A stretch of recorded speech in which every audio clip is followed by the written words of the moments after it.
Hello, everybody. Welcome into the latest. I started too soon. Welcome into our latest live video. Today, it's Saturday, the 1st of June, 2024.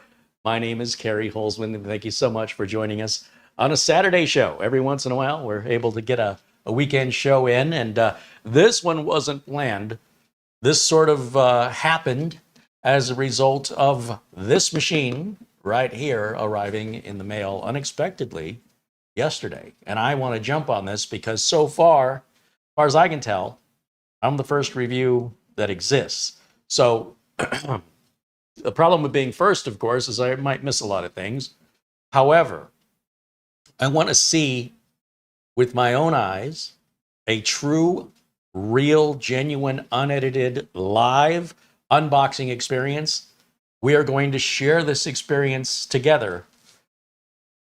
I have not done any preparation work whatsoever with regards to even opening this box and looking inside. We're going to do that, you and I, right now, live and together. We're also going to scan it to make sure there's no malware or viruses on it. We're going to see if we go through the out-of-box experience. And then, assuming everything is good, well, good or bad, we're going to continue on with just the overview of the machine, its specifications, and we'll do our best to answer any questions that you have. Now, this AceMagic StarShip M2A mini PC is a gaming PC, and its specs look an awful lot like the Cube that we reviewed earlier, a couple of months ago, also from AceMagic. It seems like it has the same CPU processor. They put it into a fancier and larger case. This is a much larger box than I was expecting. And we've got a link to Amazon, which shows this at $1,800. There's a couple different versions, though, depending on which graphics card. There's a $200 off coupon. And it does appear, as of right now, the AceMagic site is down. I'm guessing for maintenance. I don't know. But that's unfortunate because I need to make the video today. I can't wait for them to bring the site back up. But do bear in mind that that's just today as of June 1st, 2024 here in the USA. I believe the site is up in other countries like Germany. So if you're curious and you want to see the specs, we'll go ahead and link to Amazon now in the video notes, and you can jump ahead if you want to and see the different pictures and angles of what should be in this box. And I'm really excited because when I saw this promoted, I was like, ooh, that's very eye-catching. It's very different. Nobody else has a mini gaming PC that looks anything like this. And that's what I want to see. I want to see some ingenuity. I want to see some creativity. And I want to see something other than a square box. Now, if this is for business, I don't want to see this. I want to see the square, unobtrusive, kind of easily overlooked box, right? That's ideal for business. This is more ideal for a home user and particularly somebody who's gaming. We've got a real portable, a real mobile laptop style graphics chip in here. The Nvidia RTX 3060, 3070, or 3080 should be the choices, and the price will vary accordingly. Before we get started, thank you to our members and everyone in blue joining us today, as well as to the contributions from our friend Mark Gaines with 20 pounds. Says, hello, Carey, Marlena, DG, and everyone in the chat. Hey, Mark, thank you for joining us. Mark joins us from Northern Ireland. Thank you for your continued support. Also to Luke Greenia and our good friend, Buster. You'll see him in the chat room as Peter Laycock, who joins us from Scotland. And he's been very generous to us. And I would be remiss if I did not shout him out with, that's not even enough credit, but to make sure that we acknowledge, and you all acknowledge, the contributions of those of you who contribute or making these videos possible. That being said, AceMagic did send us this machine for free in exchange for a review with no conditions, no strings, no commitments. That's why we're doing this live, and we're doing it today. It's my own free will. It's my own choice. And we're going to evaluate this together. We're going to experience it for the first time together. And I don't know any other YouTube channel that does this with computers. So we're also trying to be creative and different to what everybody else is doing.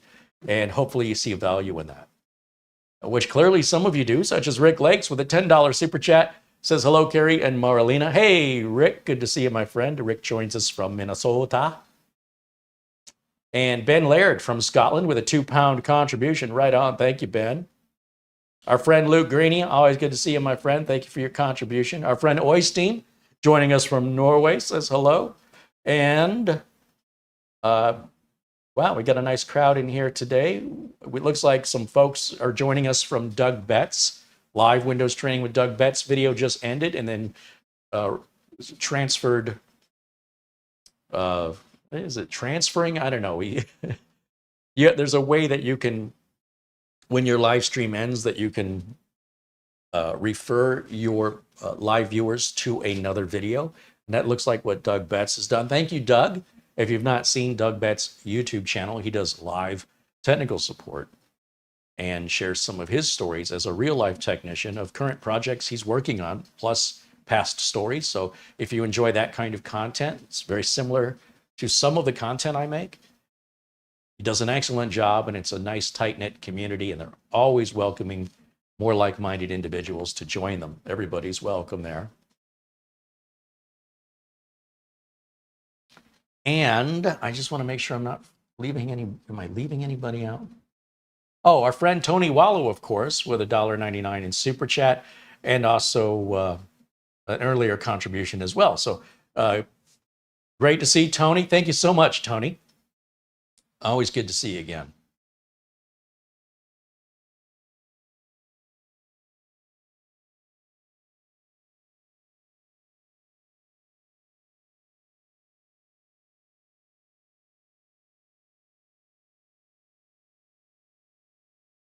Our friend NetFreak joins us. I failed to shout out his contribution yesterday. My apologies, NetFreak.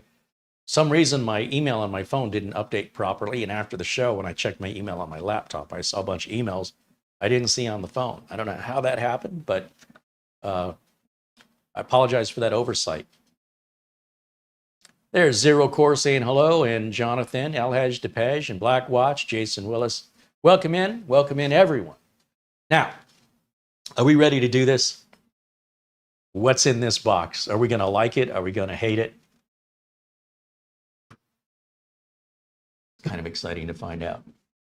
I hope you're as excited as I am. I'm so happy. I'm so grateful that AceMagic sent this to us, because there's no way I was going to buy it just to make one video one time. I don't have the budget for it. However, couldn't ask for a better scenario. Not only did they send it to us, as far as I can tell, they sent it to us first. So that means a lot to me as well. I am hoping I'm going to be impressed, and I hope you will be too. But that's yet to be determined. If I thought for a minute I wasn't going to like this, I wouldn't bother reviewing it. Just know that right out of the gate.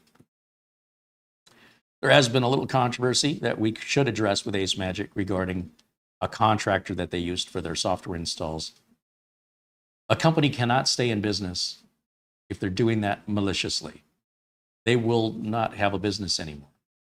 So AceMagic is trying to rebuild their reputation and correct the issues. Are they corrected? Let's find out. Okay, doing it. The box is opening.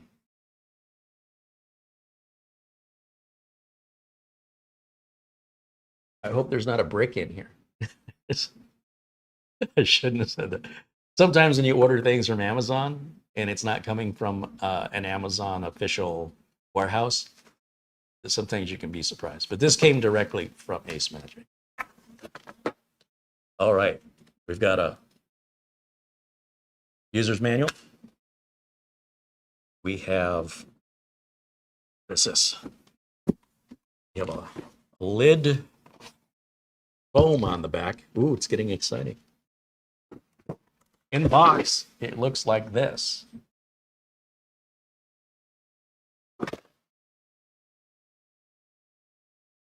Oh, it's not that big. Okay.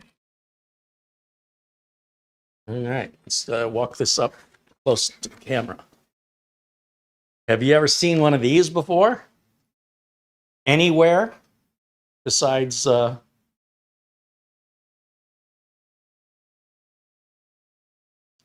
pictures that are online that AceMagic has provided? It's like, is that our power button?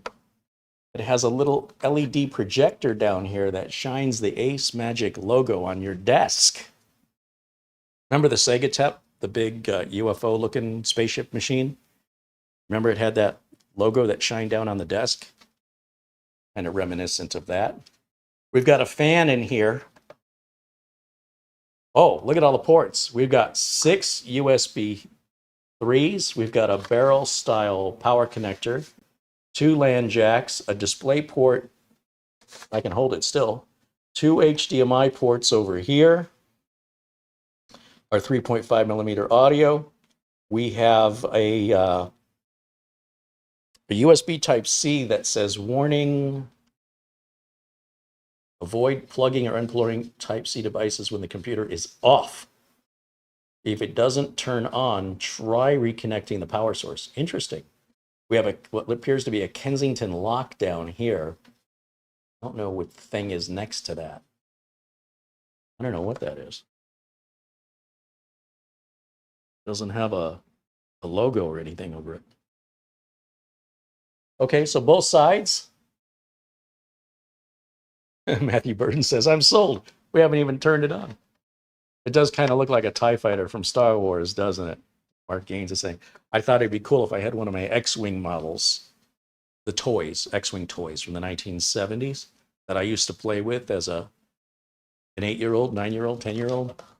But I don't want to worry about any copyright violations. Bottom, let's take a look at the bottom. Again, that's the projector that's going to shine down on the desk.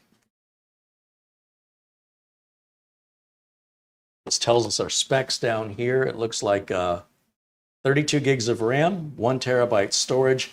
It's a Core i9-12900H. This is the RTX 3070 model. It's going to use a 19-volt input, which is very similar to a laptop. Very common, the 19-volt power adapters. Okay, what do you think so far? You ever seen anything like this before?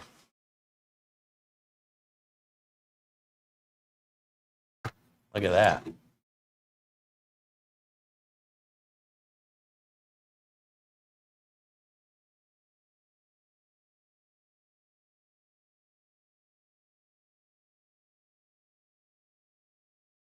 I'm just looking in the chat right now. Catching parts of conversations.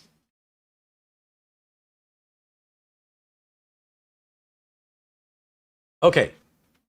In the rest of the box, let's see what else we have included. Oh, that's just that piece of plastic. Oh, just this box. Oh, that's heavy. I think that's it. Yeah, that's all there is. So I'm going to put this foam back and this foam back in order to free up some space here on the desk. Then we can roll up our sleeves and get to work. All right. Set this over here.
I've been alerted that I lost my sound. My apologies. I was talking about the power brick, so I'm not quite sure where I lost sound. I don't know how I lost it, but regardless, we should be good again. And yeah, Mara just called me to tell me. Anyway, thank you, Mara. Lord knows how long I would have gone before I noticed my audio meter not moving. Live video. It's live. Now, the power adapter. I don't like it when companies don't put their name on the power adapter for the thing the power adapter goes to. These power adapters with a barrel connector are so common, but it's just the end that's common, not this part. So if the polarity's backwards, if the voltage is wrong, if you mix these two things up with something else that takes the same, some people think, well, it fits, it must be the right one. Not in the case of barrel power connectors. It couldn't be further from the truth. It's been that way as far back as I can remember.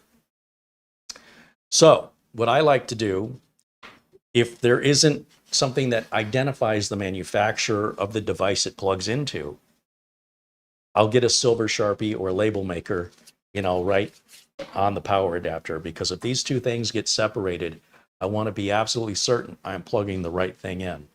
The manufacturer's name on the back of this is a completely different company that just makes power supplies, which isn't helpful to me. So just bear that in mind if you have any of these around the house or numerous electronic devices that have a standard barrel connector plug. To avoid that mistake, I would label them, or you can go to the store and you can buy a silver Sharpie if the device is black and just write on it. It doesn't have to be fancy. And that can avoid any potential future issues. Finally, I guess that's it for the accessories. We have an HDMI cable.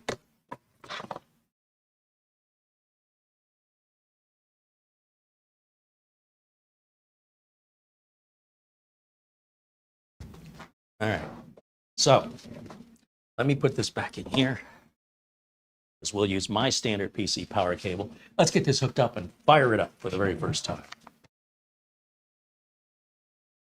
So let's see, I need power there. I need HDMI. We're not going to plug the network in yet. I need a keyboard and a mouse.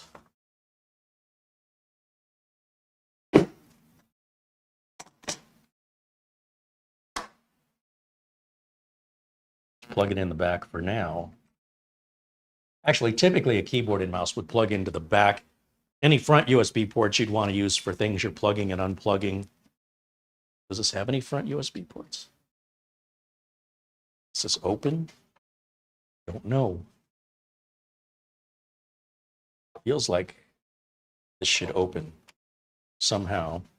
Probably should read the directions, but I try to see how intuitive this stuff is. It's got to be a way. I really feel like there should be something behind this we can see. Well, I'll figure that out.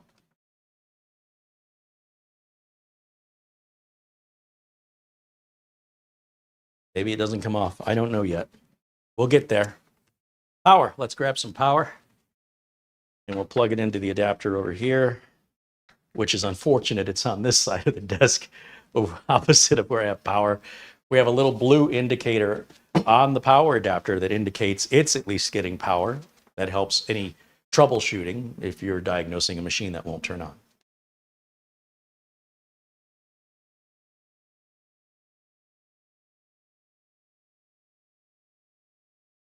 Okay. Oh, I should probably do a picture-in-picture, shouldn't I? Let's turn on our HDMI input, and then trying to figure out the best way to do this. I'll tell you what I'm going to do. I really want you to see this thing light up. So I think I'm going to cut all the lights in here. For a dramatic effect, it's going to get really dark. And then I'm going to just hit that button. And here we go. You can see it says AceMagic right here on the desk. We've got RGB here and around here. And we've got a little LCD screen right up here.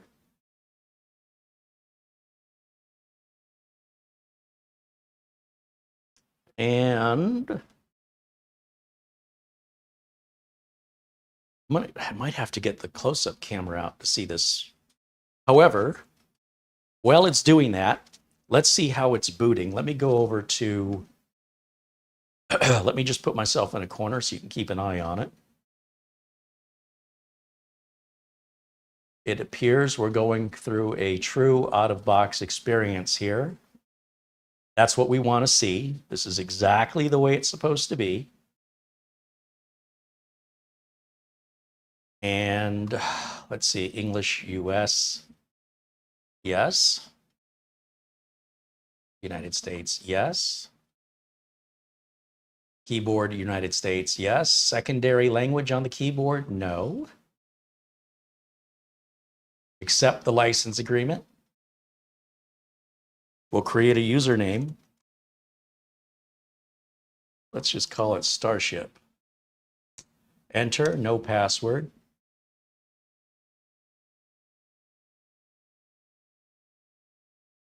And then we finalize our Windows 11 installation. That is how every new PC first boot up should look like. It should not boot right into a desktop like we saw with other lesser known mini PC manufacturers. This is a great sign. We're off to a very good start. All right. While we're waiting for that, let me see if I can get a close-up camera running here. I don't know if my batteries are charged on this, so let's find out. Let's see. We'll put that there. Grab it up here.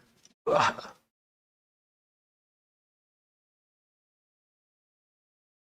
And let's see here.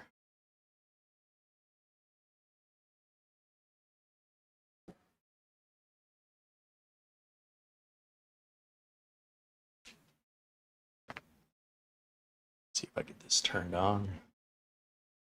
Hopefully we've got enough battery in here that we can cover it. And let's see.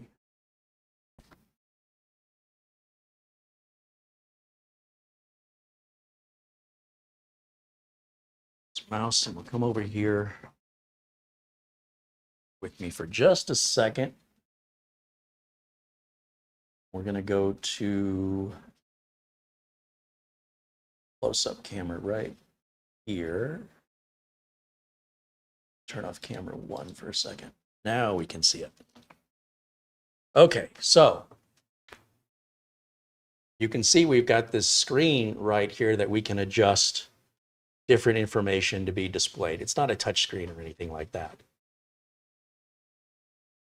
There's the logo shining down on the desk. Oh, and there goes. So the problem with these Sony cameras, just bear with me for a second, is the battery drains even when the cameras are off. And so because it's been a while since we used it, it has died on me. So hang in there for just 1 second, and I will get some power to this camera manually so that we're not relying on the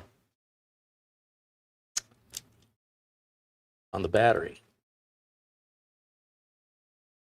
This is going to be easier said than done. Hang in there, guys.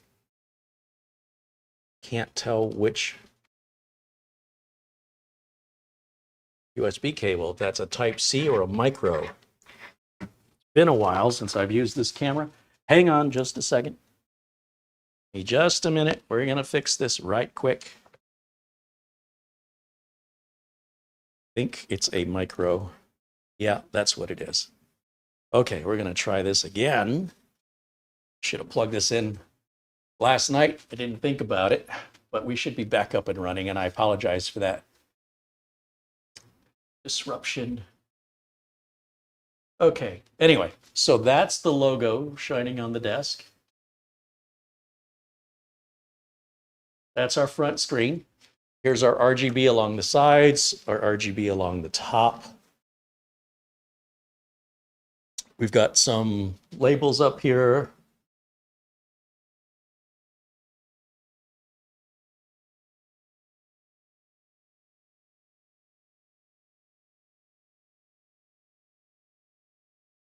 Kind of a view from the side there. Okay, so that's what we are working with today. There's our power button.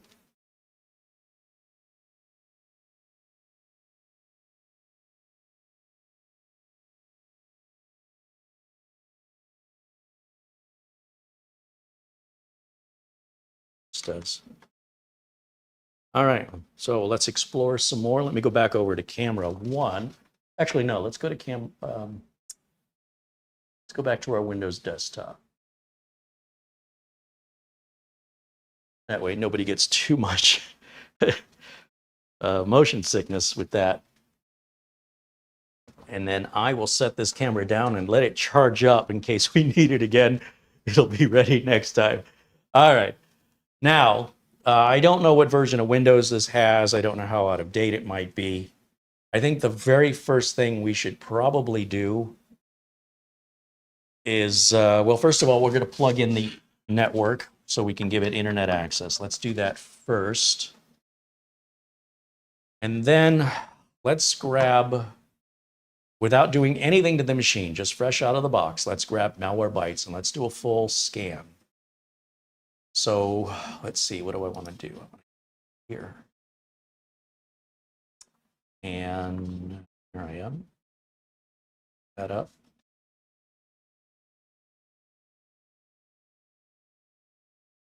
Lovely Microsoft Edge making us answer all these questions. That out. Your clock is behind. Hey, that's nice. I like that. Obviously, this is put together in another country in a different time zone, and it should auto-synchronize the clock here in just a minute. It looks like it just did. That's what happens when you're in too big of a hurry. And now it should work. And let's do Malwarebytes.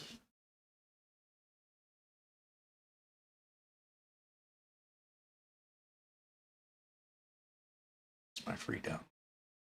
Go back.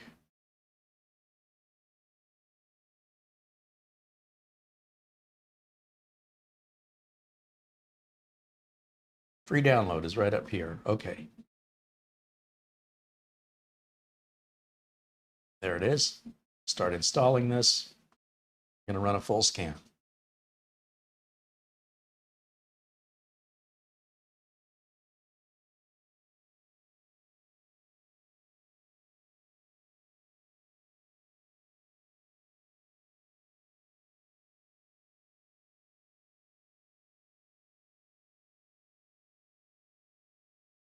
Paul Connolly says it reminds him of a Netgear router case.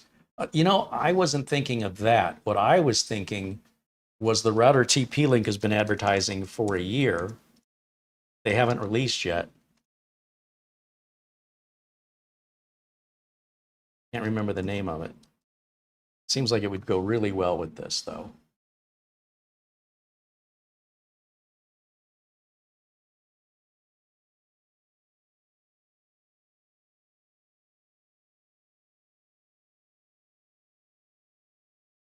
And it's been coming soon now for over a year. We've yet to see it. But when I saw this, that was the first thing that came to mind, as I thought, wow, those two could go together.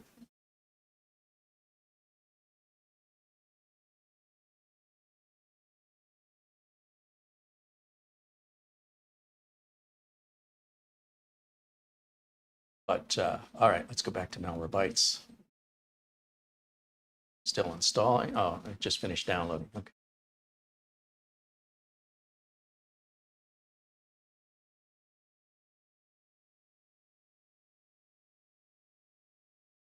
Patrick Manny says this starts at $1,061 with all the promotions applied and including tax. Just add to the cart for the price cut. Good to know. That's actually a very good price. All right, let's start Malwarebytes here. Started. Later.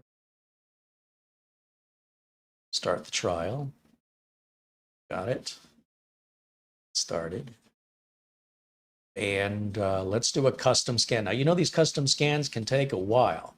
We can do the quick scan just to get it done quickly. But if we really want to be thorough, we want to do that deeper scan, which could take 20 to 40 minutes. But before we go into the deep scan, let's just do the quick scan because it only takes a few seconds, just to make sure we don't see anything here under detections. We want that to stay at 0. That means nothing is there that's active. The deep scan will show something there that's, if there's something there that's detected but not active, which means it could be something you click on or something that you would activate by mistake, essentially a file you would have to click on, or it could be remnants from something left over. So far, that's good. Now, how do we do the deep scan? We're going to click on the 3 dots, go to advanced scan. We're going to do a custom scan, configure it. We're going to scan for rootkits. And that's the C drive we want to scan right there. The only thing we have to choose from. Now, this is going to scan every single file, whether it's in use or not. And we want to see that detection stay at 0. All right? Because this is where the issue has been in the past, recent past. And it's what a lot of people who watch a lot of YouTube videos have on their mind right now, here in June of 2024, which I hope it was just a temporary stumble, and we're about to find out, okay? Now, with that said, let me go back over to camera 1 because this is going to take a few minutes. It's probably also downloading updates to Windows automatically in the background because that's what Windows does. So we're kind of killing 2 birds with 1 stone as we patiently wait out the scan process. So while that's scanning, I guess let's go back to full screen on camera 1. And let me take a look in the chat and address any questions you guys have for me if I can answer them. All right, I'll do my best. Luke Greenia says, I'm liking the appearance of this mini PC. If it performs as well, I think AceMagic might have a legit winner for the market. Well, I'm sure that's what AceMagic's trying to do. I'm sure that's their goal.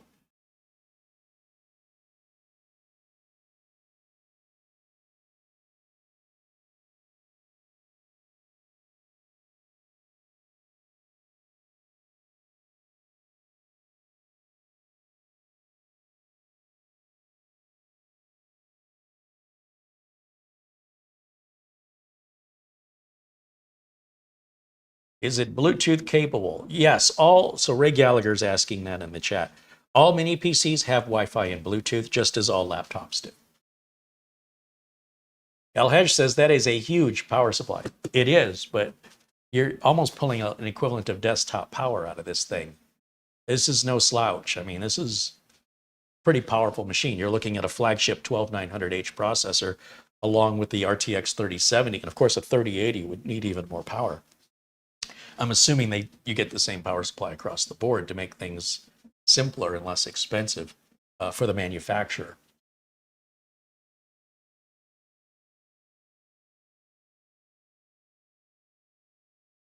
Yeah, 19 volts, I think close to 16 amps is what that can deliver up to.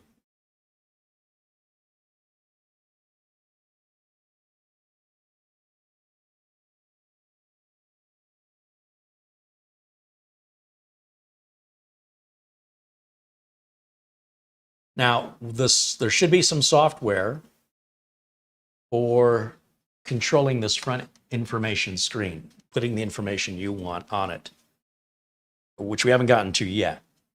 And I wanted to quickly look in this little manual here because I'm curious if that front panel opens in any way or if that's a cover that's not meant to be removed. I can't really tell yet.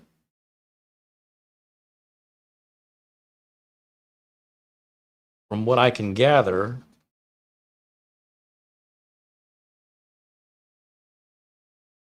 all the ports are in the back. I was wondering if there might be like USB or audio behind that, but apparently not. The other interesting thing is, despite the thickness of this manual, the only part that's saying English is the first page and nothing on the back of the first page. The second page which is disclaimer and cautions, fine print. The third and fourth page, which is a diagram of the unit explaining what all the ports are and what's included in the box.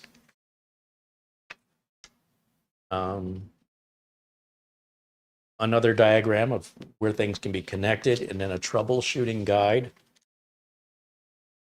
The troubleshooting guide is continued on behind that page. And then basic parameters, which is what I think they mean to say is the specifications of the unit are all listed here and here, along with some after-sales service information. And then it moves to the next language. That's it. So only that part right there is English. The rest of this is multiple other languages, the same information provided in multiple languages. So it does appear that that front does not open up. It just looks to me like there's a port right here that I can't get to, but maybe that's actually a screw.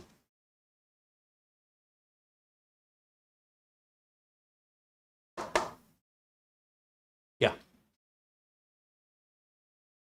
This is an interesting piece. I wonder what that does, if that lights up. Is it just there for looks? I guess it's just there for looks. These new experiences are so fun for me to go through this discovery and not have spoilers, you know? For me, anyway. This is fun. Thomas MacT, now a member for 21 months. He says, I cannot live chat. Sure looks to me like you're live chatting. That's weird. Let me see. No, you look fine over here. Try a normal chat message and what happens? Or it may be a browser setting.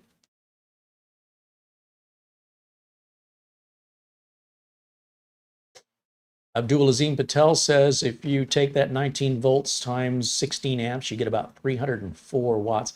It's a little less than 16. I think it's 15.93 or something. So we're probably at 300 watts would be my guess. That's maximum. Odalian says, love from Romania. Right on. Well, thank you. I love it that we have viewers from all over the world. That just tickles me every time.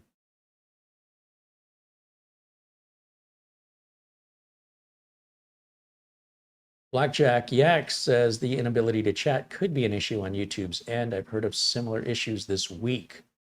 Interesting. That's the first I've ever heard it. But I would definitely try a different browser just to check, just for the sake of experimentation.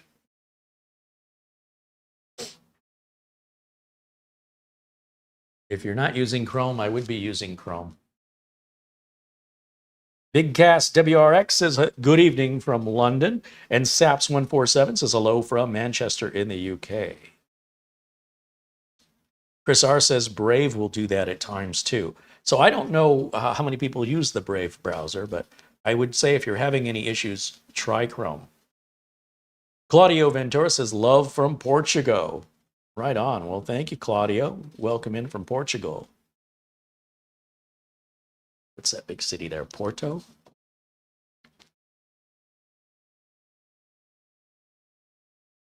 Paul M says that would be interesting to take to a LAN party. Where am I? Oh, I don't have the right screen up. I'm trying to figure out why I can't see myself. Saturday broadcast, man. You got to give me some slack.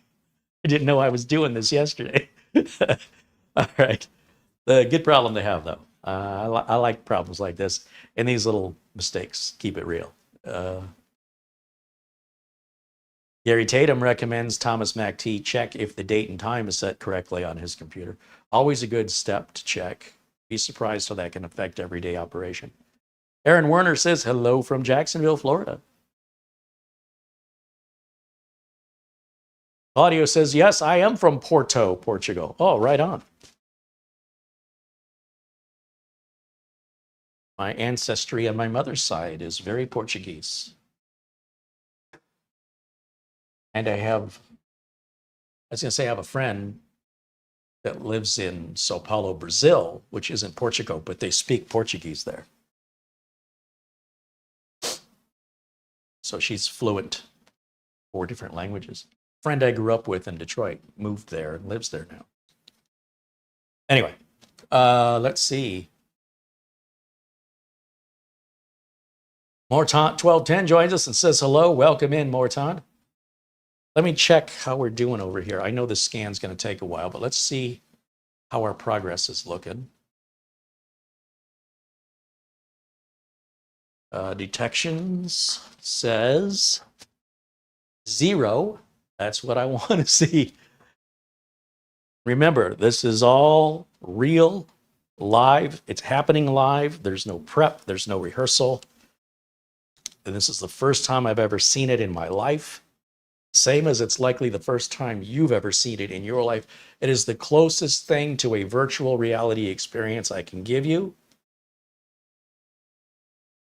And again, I don't know any other YouTube channel that does it this way. It does make the videos longer. However, that's life, right? Life is not a commercial. So many people get so accustomed to watching commercials. When they see a longer video, they're like, why isn't this a commercial? Why isn't this 20 minutes long or less? Because I'm not making a commercial. And it's weird that people would want that.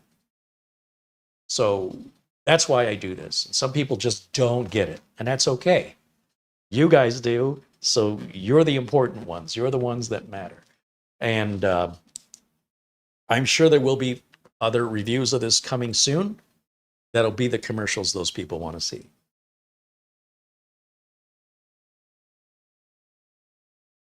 Marlena says this might be display worthy. Might be. So when we're thinking about Studio C, as we're working on renovating that, we're thinking about some kind of display of past projects behind me, including the Starship or the Tube or the Xenos, maybe even the Threadripper, original Threadripper build with everybody, all the names of contributors on the front of it, and having that sort of as a display behind us. And we have to figure out a way to power it so we get all the RGB working on it. Otherwise, they're just boxes, you know what I mean? They're stunning when they're lit up. But we got to get the walls painted and the floors in before we even think of stuff like that.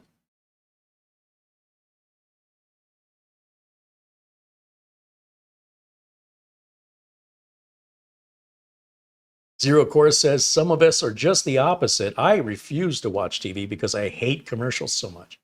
Yeah, but the problem here on YouTube is we have a lot of content creators that are creating commercials. They claim to be reviews, but they're paid to do the review. You can't be paid to do a review. You're either doing a review or you're doing an ad. It's one or the other. So if you're getting paid, that's not, I'm sorry, that immediately takes it off the table as a review. You're already biased. You already have something to risk. In other words, you risk losing money or future money from that company if they're paying you. They're not paying you to give them a bad review. Would you pay somebody to give you a bad review? So if you want a true, honest review, the best thing you can do is go buy the product yourself,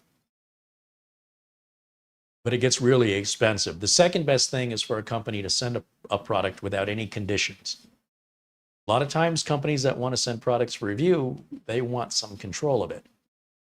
And that suggests to me they don't trust me. We're right out of the gate, not doing well. So when a company like AceMagic or Minis Forum, when these companies, and those just naming a couple, when they send us a product to review, we are never, ever paid for it. Not ever. Never have been, never will be. I just saw my LEDs go out on the back of my Ethernet port here. Let me see what's going on.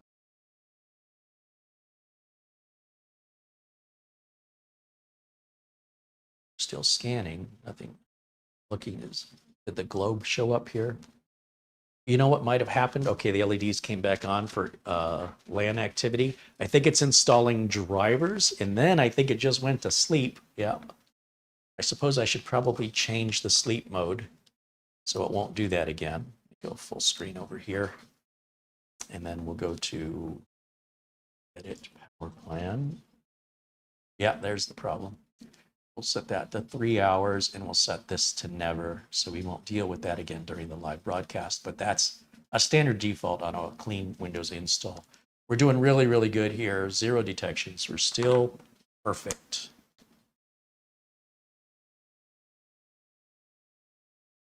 Okay, back over to camera 1 and back over to your comments and questions, your thoughts. Love to hear them. Camper says, I look sleep deprived. I need to sleep more. Yeah, well, you know, it's called adulting. We're not here for a fashion show, and I'm not modeling. Please don't allow my looks to affect the review. If you really want your focus and attention on this, it's not about me. But yes, things are very busy right now, but it'll all be worth it when we're done. So stick with us. The sooner we get it done, the sooner we can relax and take a deep breath. Until then, I'm probably going to look a little stressed out for a little while. That's okay, though. We are making progress. Every day, we're further along than they were the day before. And our handyman, Tom, is just cranking it out, man. He is just he's making fantastic progress, much, much faster than I thought. So I am happy to see somebody that takes pride in their work and at the same time isn't dilly-dallying.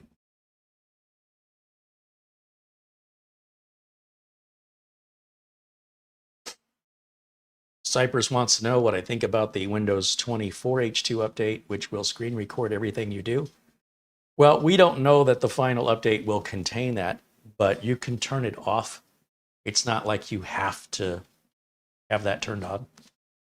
So it's just a matter of what you think about it. It doesn't matter what I think about it. So when 24H2 is actually released and we can see what it actually comes with, talking about it now is nothing more than conjecture and speculation, which is a waste of time. We don't really know what the final product will be yet. And if that does end up in the final product, we'll show you how you can turn it on or off.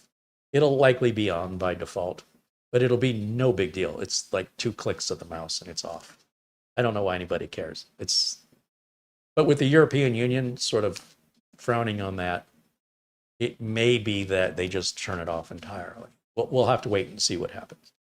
But yeah, I wouldn't waste any time with anxiety over things beyond your control that haven't yet been released to the public and are subject to change until they do. That's par for the course with Microsoft. So we'll see what it ends up being in reality, and we'll talk about it when it's real. Deuce X Machadio with a $2 super chat. He says, gives me PC Engine shuttle console vibes. Yeah, I was thinking TIE Fighter from Star Wars, but definitely has a sci-fi look to it for sure.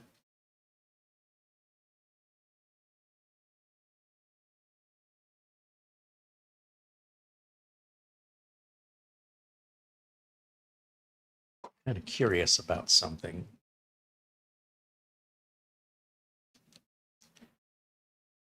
FM Lazar says, are you familiar with Chris Titus's optimization scripts? I am, and I don't recommend them.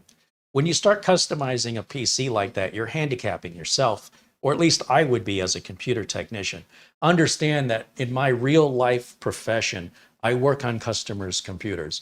They are not customized with that script in any way. And if they were, I would charge my customers more because it would make any diagnostic much, much more difficult.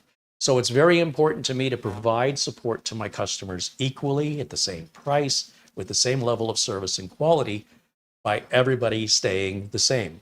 The minute you start customizing things and changing things, the price and the amount of time go hand in hand that I have to spend to figure out what the heck is going on with your computer. So if you want to play with toys like that, that is a great thing for you to do at home. In a business, that will get you fired. So there is a very big difference between enthusiasts and professionals, and there are certain things professionals won't touch with a 10-foot pole that home users couldn't live without. I see it as creating a crutch for yourself, and I don't recommend it unless you just like to toy. If your computer's a toy, play. if your computer is a tool, don't play. You know, if you break your tool, there could be serious consequences. If you break your toy, well, you know, you may not like it, but the consequences are very different. I think Chris Titus, he's a very smart guy. I admire the quality of work that he does. I have no qualms in that regard. But if you're asking me my opinion on any optimization tool in a professional environment where you're dealing with hundreds or thousands of computers that could vary in how they are configured, it can make any level of support almost impossible to do in a timely manner without having to hire other people to help you. And then everything goes up in price and everything takes longer. That's why I don't use it. Oystein, Oystein from Norway contributes 100 Norwegian krona. That's NOK is the type of currency. He says, I appreciate your honest review. Well, thank you. Well, we certainly appreciate having you here.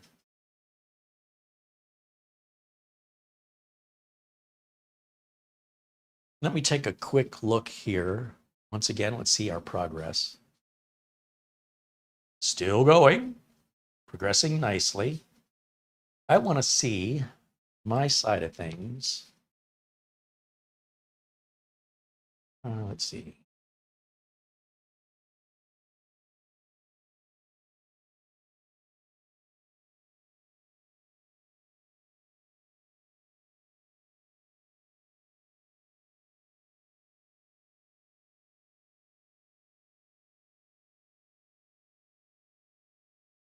How would I do this? Let me see.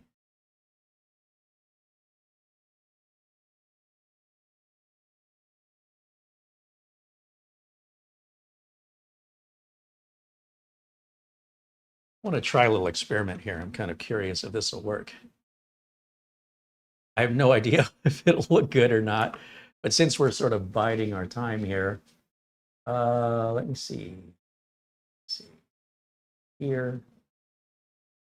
Here, that. And if we try a green screen,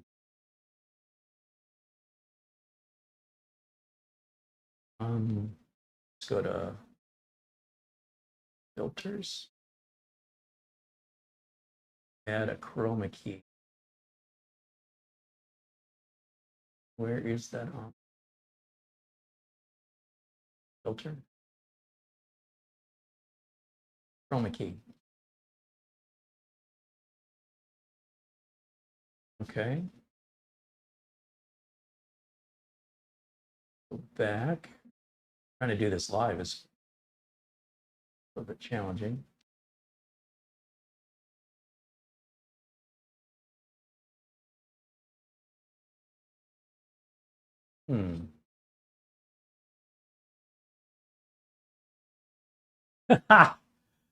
All right. That's hilarious. I was trying to get the desktop. Let me see. How can I get the desktop? Camera one. Window capture on top of it. Well, that doesn't quite work, does it? Let's go back. Go back to, yeah, let's go back to, let's go full screen. Oh, I can't see it when I do that. Well, let me just hope for the best here and see what happens. That's not the one I wanted. Hold on, I'm just playing. Hold on a second. Come on, go back one more. This one, darn it. Why isn't it letting me go back? I want that one. Huh, maybe I just hit the back button. How about that?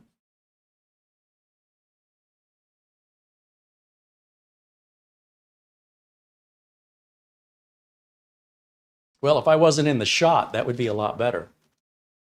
Well, and I've already missed it. That's why they do editing, folks. But that's how it's done live. Yeah.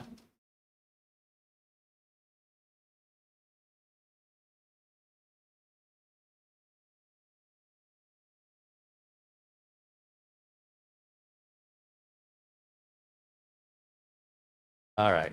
Enough of that. I was just playing, trying to bide our time. And it looks like our Malwarebytes is finished. So let me go ahead and put things back. Let me undo my damage. Turn off that.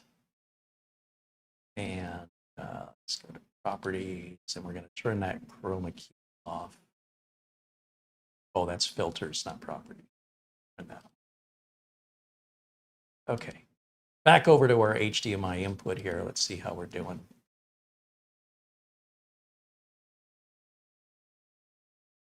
Oh, we are still scanning. Okay. So again, these scans can take about 40 minutes to do a full scan on a clean computer, right? That's before you've installed a bunch of software on it. So if you want to check your own PC out and do that full scan, do you know that it's normal for that to take no less than 40 minutes and upwards of 2 or 3 hours, depending on how many files you have, how big your storage is, how fast it is, and how fast your computer is. But you can minimize it and use the computer as normal. You don't have to just sit and stare at it. Computers are great at multitasking, so just know that that's an option for you. I suspect this program right over here is probably what controls our screen. Yes. So here's how we can change the front LED screen on the front of this unit. Kind of like that one. We'll hit OK there. And then when I come back over to camera 1, we should see that take effect here on the front of the machine. I might have to get the close-up camera out to see it. I can't really tell from this distance. I got to walk around and look at it. Oh yeah, that's exactly what it did. Perfect. I like that. Of course, that software is included. You don't have to go to AceMagic and download it or anything like that.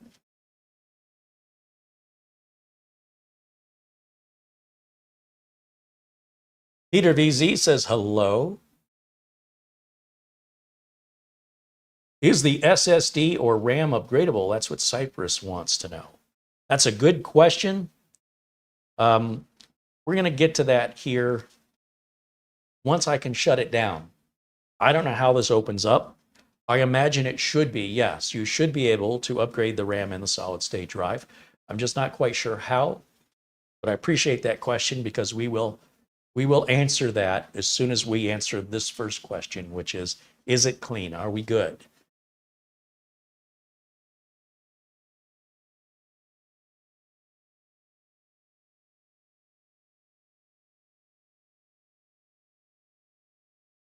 Lawn Dog says Battlestar Galactica.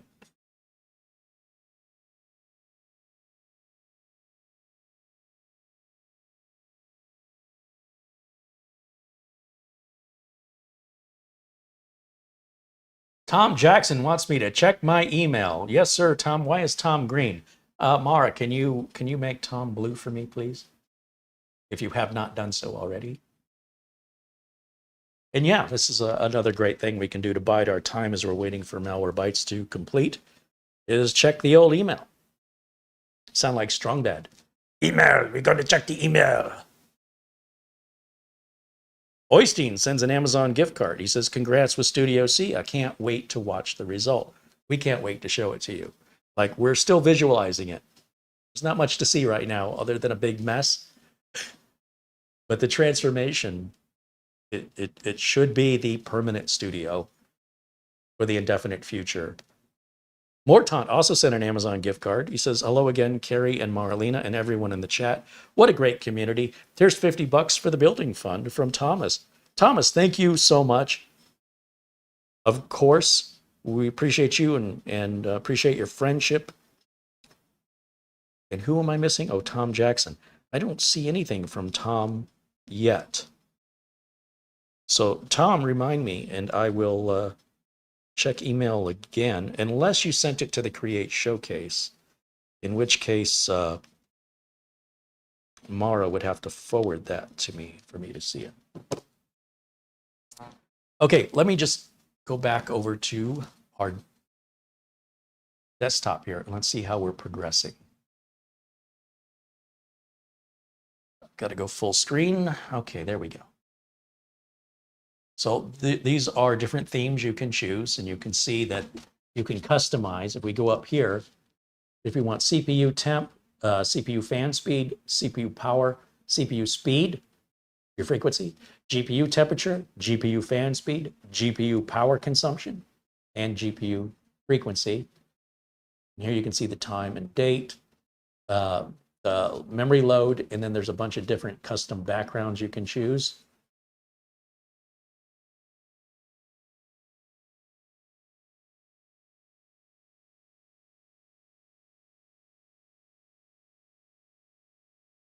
So if we went with this one and we said edit, I think we can, oh, I see.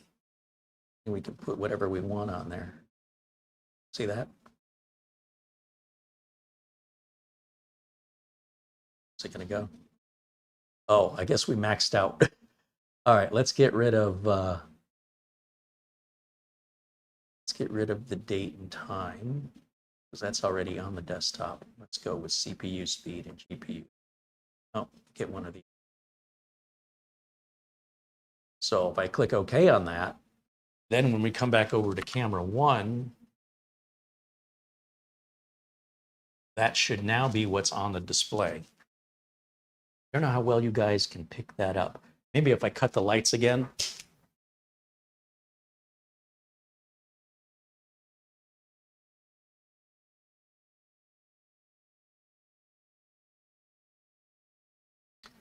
I kind of like the defaults they have, though. Like that one I had previously set. Personally, I like better. I like the color in it. Let me put that back the way it was.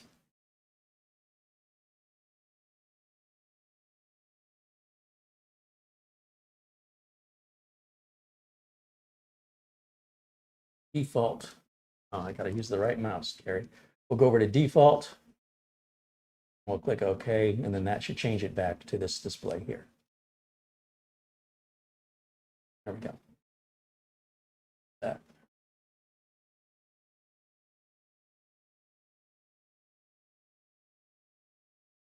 So we want to minimize. Okay, very good. Now we're bytes still scanning. Yep. Again, probably another 10 minutes of this. So once again, I'm just going to stall here and see what's going on in the chat. This is a good time for us to talk to each other.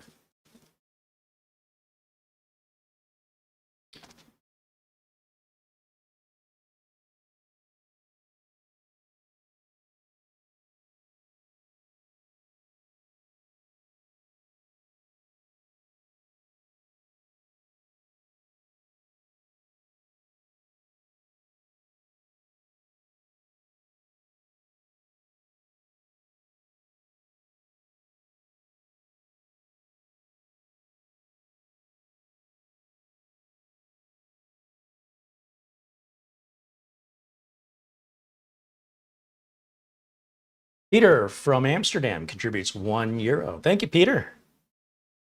Dazzle555 says, hey, Carey, UK here. Welcome in. Cheers, my friend.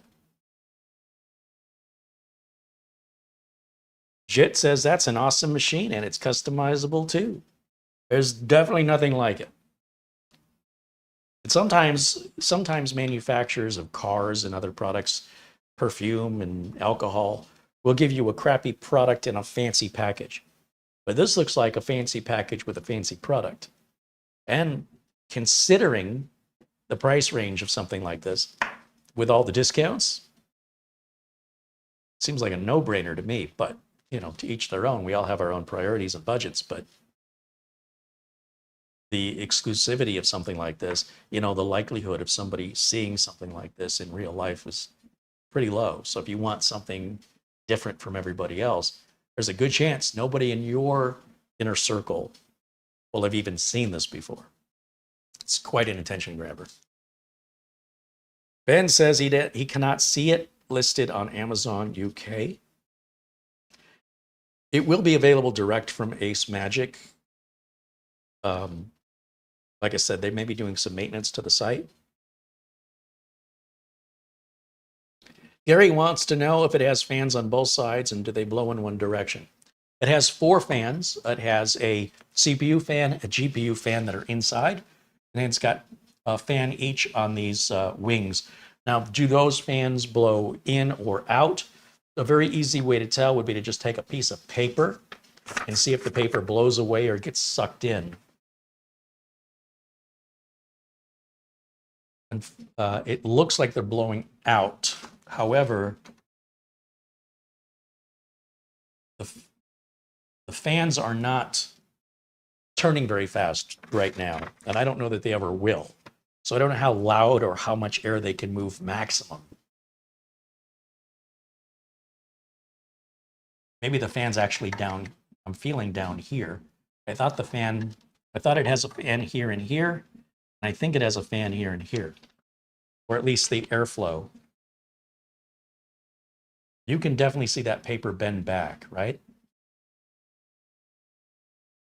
That's the fan blowing that at the very bottom. Yeah, it's definitely blowing out.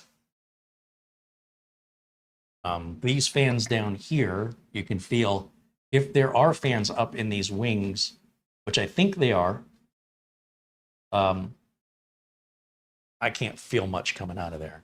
So I can't be certain. But there are 4 fans, I do know that.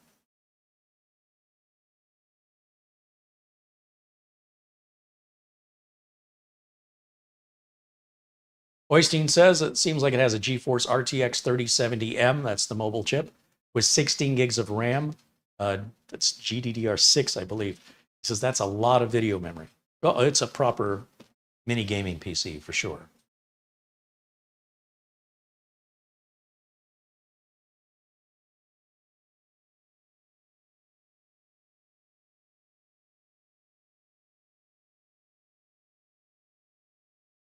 Alex Kaufman joining us says hello. Al Hedge thinks we should run Prime 95 on it. I guess. I mean, Al Hedge says if you want to show the site, looks like the German site is up. Yeah, we mentioned that. I appreciate the link. Let me take a quick look at it here.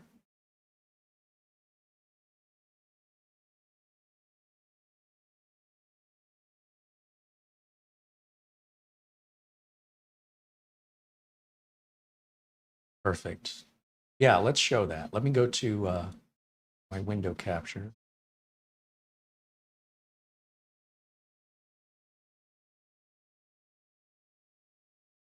Why is that not capturing?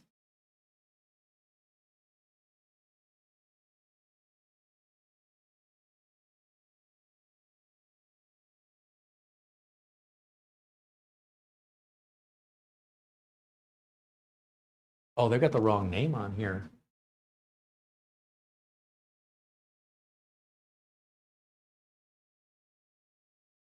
So the Tango 3 is the square machine. So it looks like maybe an error here.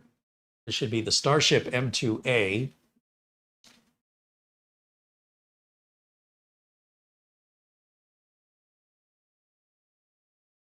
We should be able to see specifications and fan information. The world's first AAA title sci-fi games mini PC.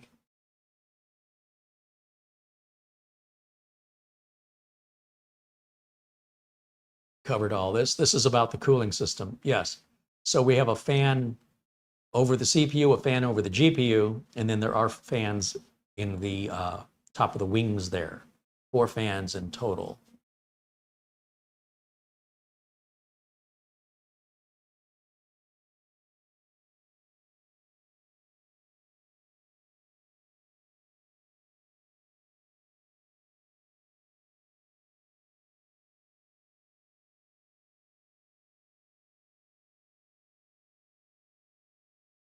A little bit more on the cooling here.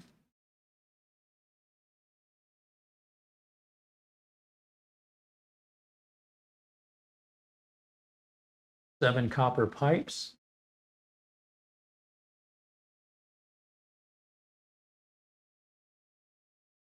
little more on that front display.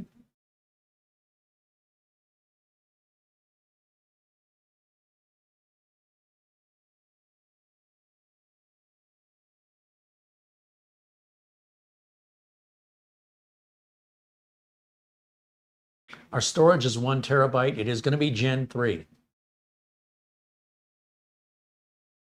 All of our ports, there's a USB Type-C, it's USB 4. You get one of those. You get Generation 1 USB 3.2. You get 3 of those, and then 3 Gen 2 USB 3.2s. Those are both Type A. You get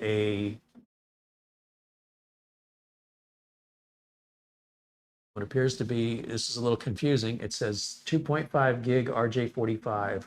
It says gigabit Ethernet port times 2. But there's not 3, because 2 gigabit ports and a 2.5 gigabit port would be 3.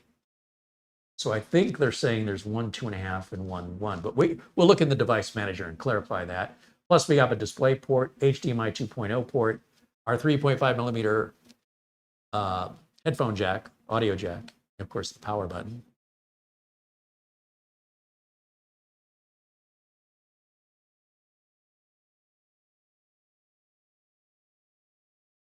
Oh, this is very interesting. So they're apparently going through a double check before they ship the machines now with Symantec and antivirus. Every mini PC sold by AceMagic undergoes privacy protection technology penetration testing by top global security companies Avast and Symantec. Each program has been certified by the Microsoft Security Center whitelist. We are committed to providing every user with worry-free privacy service protection. So those products are not installed. They're used prior to shipping or in the deployment of the operating system configuration that would be cloned onto the machines. So this is the tank I'm referring to, which has very similar specifications. We have a tank. Mari uses it. She loves it. I like this one better. Like if they're the same internally, I like the looks of this one better than the tank, but until I saw this, I did like the tank. Don't get me wrong. And it looks like it's got a similar spec. You know, we could do 1 terabyte, 32 gig, RTX 3070, i9 12900H. But we already reviewed this. So if you missed that review, you can always go back to our channel's history and watch that. Okay, back over to camera 1. Here we are. Thank you, Alhez. Thank you for providing the link.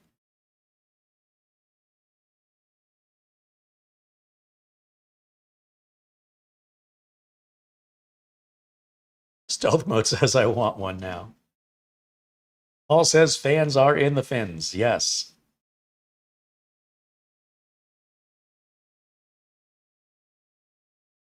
Okay. So let's see how we are progressing with our Malwarebytes scan. Done yet? Still going.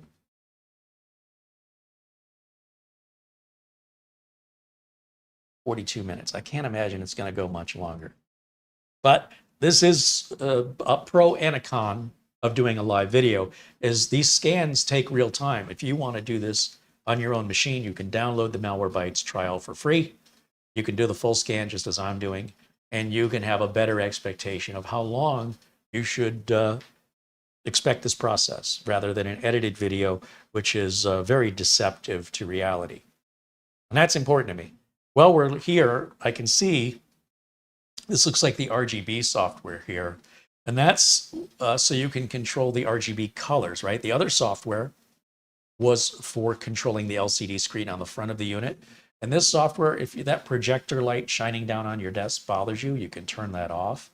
We can turn off the RGB if that bothers you. We can set it to rainbow. We can set it, which is where it was at, by the way. We can send it to breathing mode, where the light fades in a solid color, fades out, and then fades in a different color, fades out, and repeats that through cycling colors.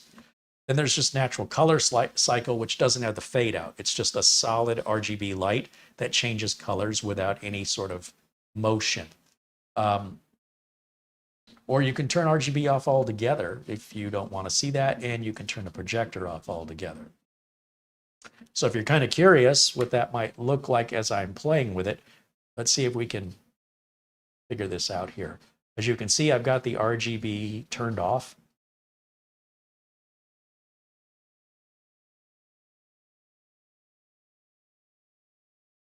I will turn the RGB back on. This is rainbow mode.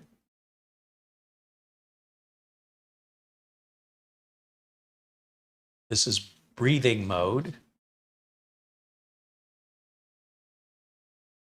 This is called color cycle.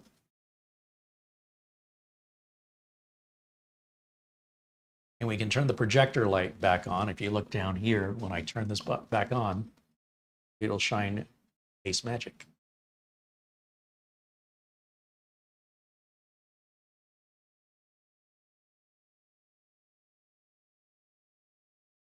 Did I just close Malwarebytes? One of the things about doing these live is, mistakes that could have me start over. But no, it's still running, so we're okay.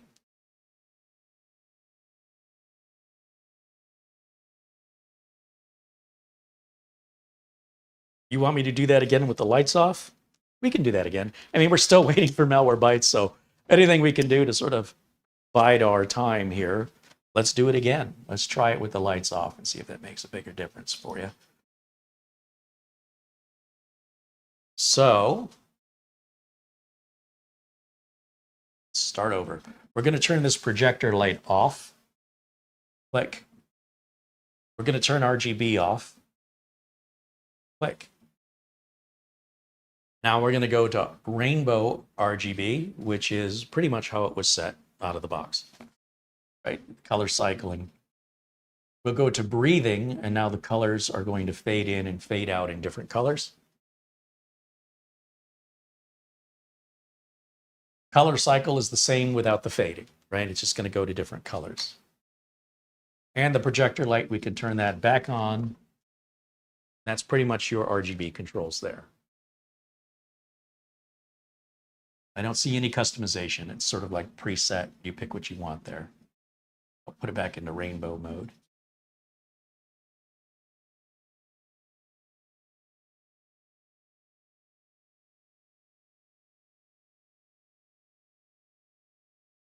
Is that better?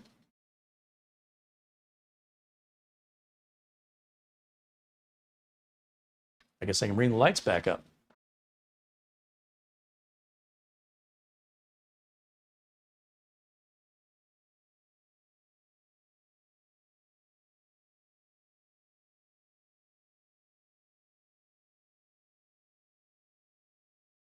Growing up men playing with lights, says Doman 2000. Yeah, you'd be surprised what a time waster that can be. You think, oh, I'll adjust this in 30 seconds. And 2 hours later, you're still like, do I like this better than that?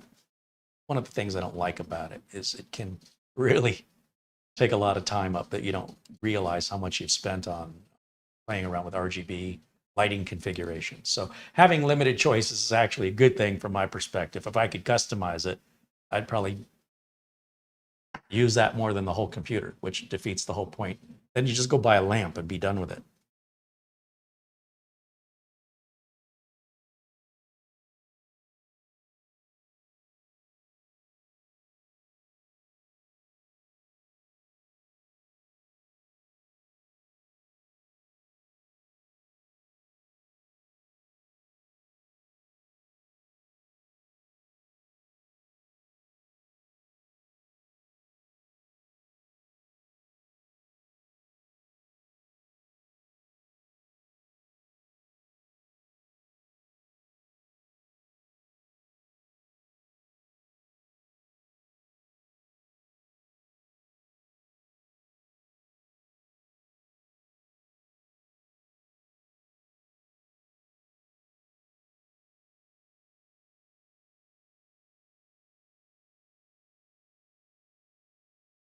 Back and see how we are progressing.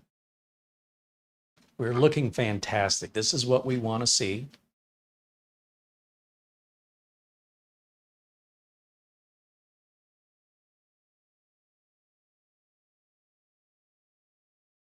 On a clean install, you're probably looking somewhere around 250,000 files, about 250,000 files normally. So we're getting very close to the end here.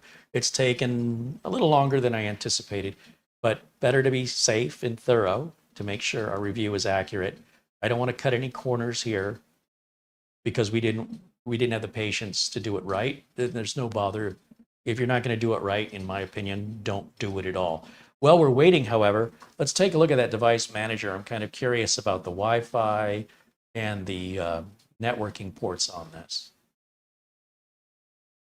So under network adapters, I see we have a Realtek Wi-Fi 6 with Bluetooth and two Realtek 2.5 gig controllers. So they're not gigabit controllers, they're 2.5. Both of them are the same. Good. Then you don't have to worry about which one's the fast one. You can use either one equally without worrying about that. Very good. We have built-in graphics in the CPU, and we have our Nvidia 3070 laptop GPU, meaning it's a mobile processor. The mobile GPUs are different from the desktop CPUs in that they're much smaller. They don't perform the same. The same is true with the CPUs. Intel laptop processors or mobile processors are what are used on mini PCs. That's normal. The desktop processors are much larger. They use more power. They get hotter. So these are similar in number, but performance is different because they are lower power, lower heat, and physically smaller. But impressive nonetheless.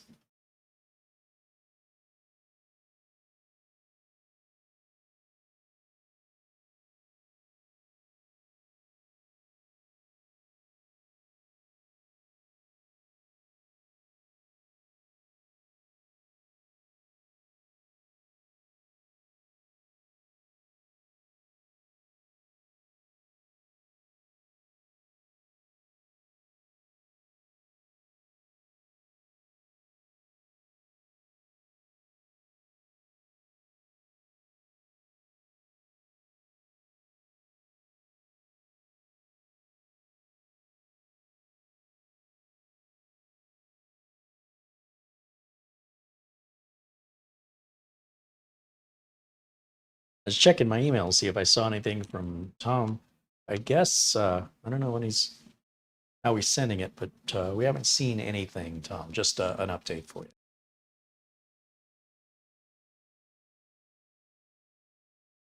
Lawn Dog said that thing must be quiet. You're not saying anything. I was checking the phone here, but yeah, it is very quiet. I just hear my air conditioner running.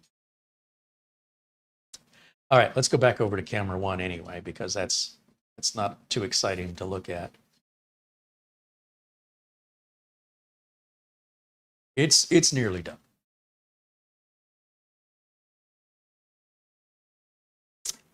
How different is Chrome to other browsers? You're going to have to decide that on your own.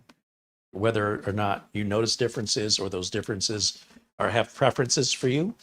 The only way you can know is to download them and try them and make that determination. Let's open up. Oh, yeah. Okay. Okay.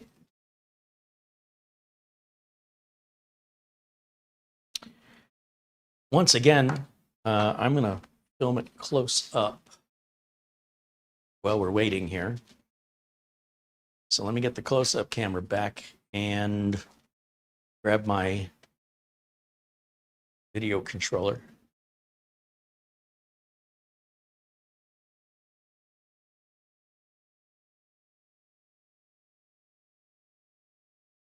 Let's try this again.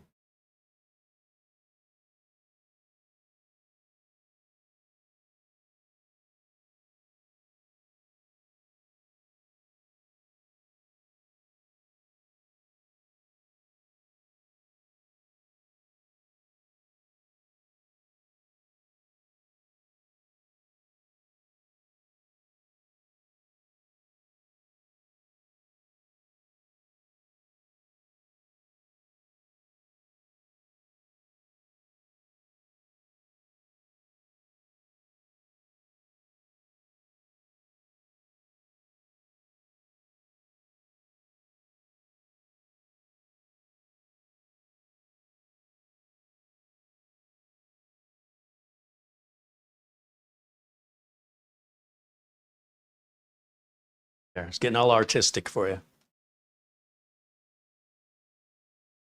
There we go. Done with that.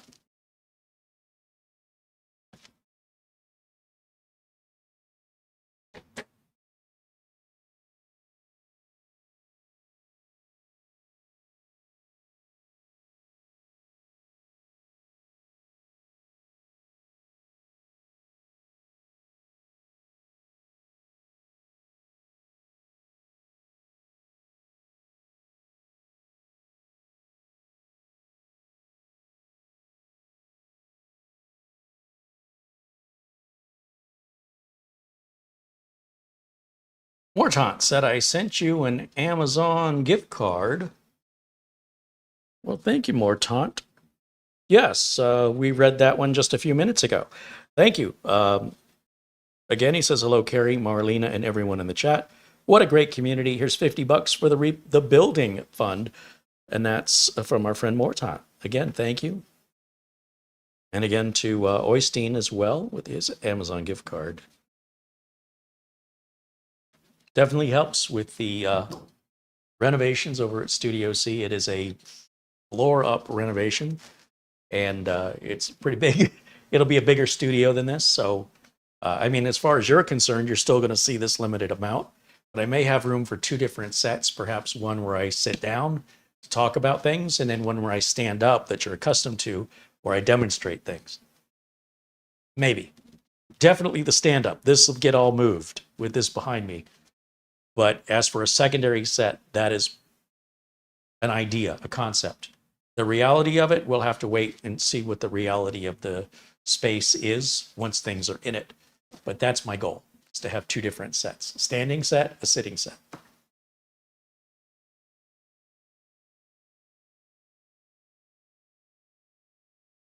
Kevin Williams says, hello from my home state of Michigan. That's where I'm from originally. Detroit.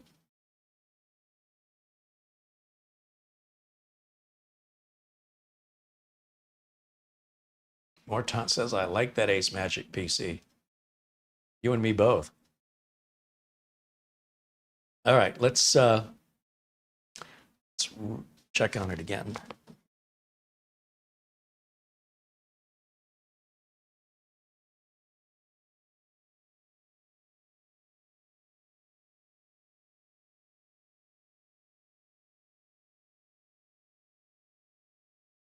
Wow, well, we've exceeded 250,000 files, but we're still looking at 0 detections. That's a bit surprising it's going that far, but it is what it is, and we want to definitely be thorough on this. So it'll take what it takes. Doing stuff like this offline is more convenient for the viewer, but then how can you really know what you're seeing is real and it hasn't been manipulated in editing? That's why it takes longer to do it this way, but that's how we know it's real, because it's live and we don't have control over the outcome. In editing, we can control the outcome. How would you know if we did or not? If we said we didn't, how would you know we were telling you the truth? So in this way, there can be no doubt, and we know everything is real.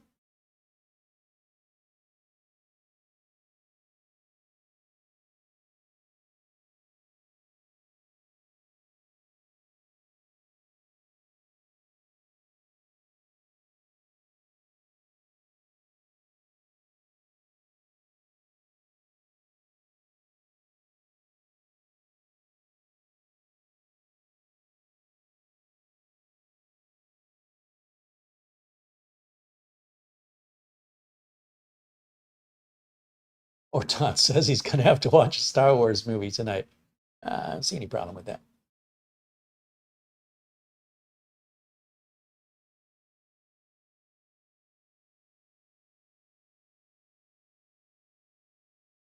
Mara wants to know if we can pause the scan and test the storm cooling. I don't want to do that because I want to complete one thing before I move on to a second thing. And the reason is if we do have any detections, which I don't think we're going to, but I want to be sure, it sort of invalidates anything else we do. So we want to make sure we understand the foundation upon which we're testing on is solid. And, going through the out-of-box experience is proper. Everything so far has been exactly as it should be, as if I configured it myself.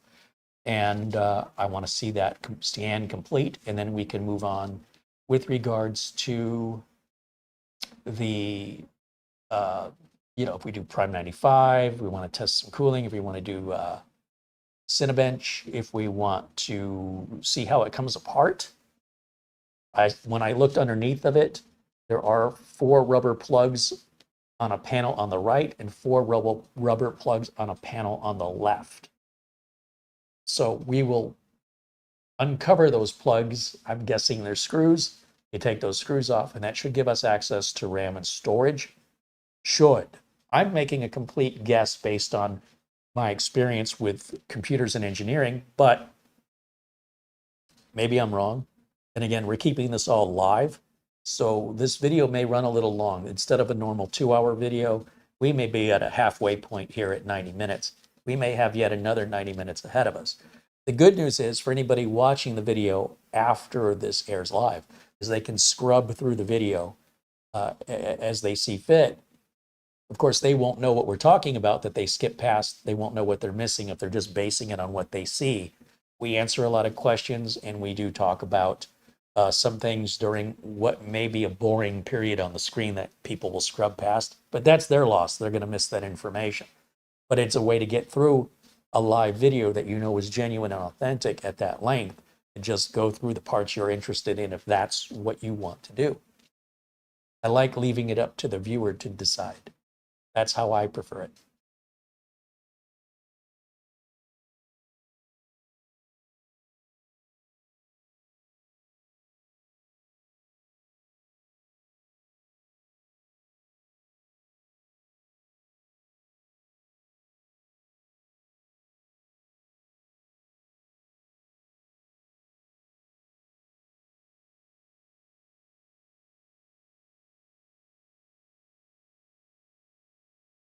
Ben wants to know if I should just do a quick scan. I already did that earlier, Ben, and quick scan came up clean.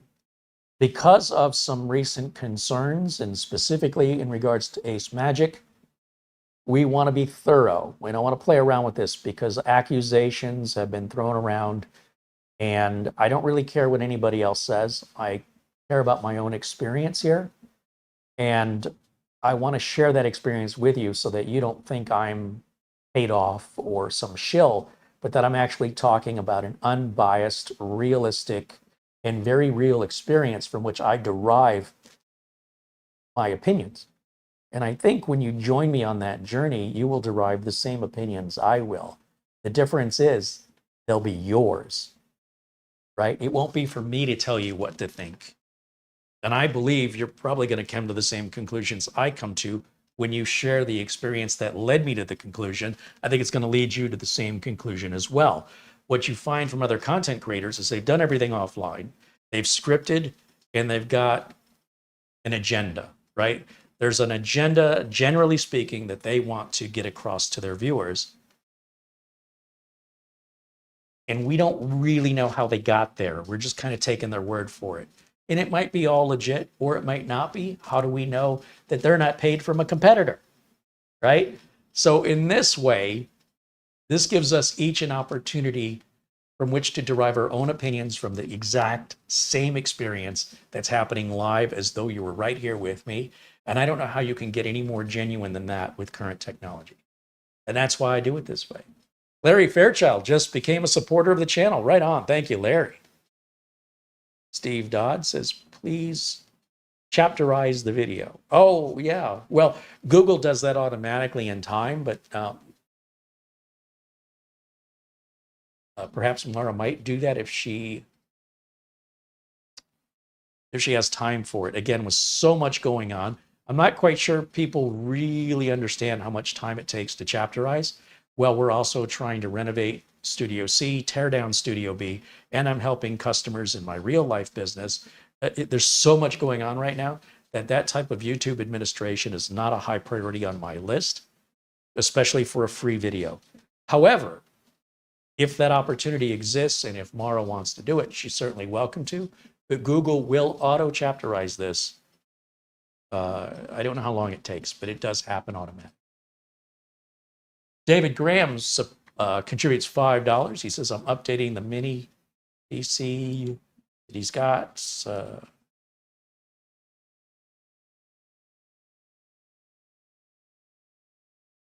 Okay. All right, now let me see how we're doing over here. Where are we at on this? Wow, it's still scanning. That blows my mind. So imagine this is a clean install of Windows 11. Is this Pro? Did we say it was Windows 11 Pro? Let's see.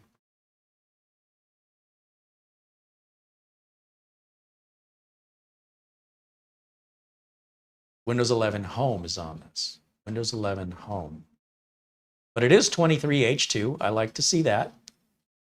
I see some brand new machines coming in with 22H2, which really bugs me because 23H2's been out for almost a year now. But just think that this is all Windows, man. That's just Windows. So when you start throwing your own software on it, whatever it is, printer drivers, setting up your email or Microsoft Office or other third-party applications, this is only going to get bigger and take longer. That's why I want to do it out of the box, because if anything happens after that, I'll know it's because of me. I'll know who to blame.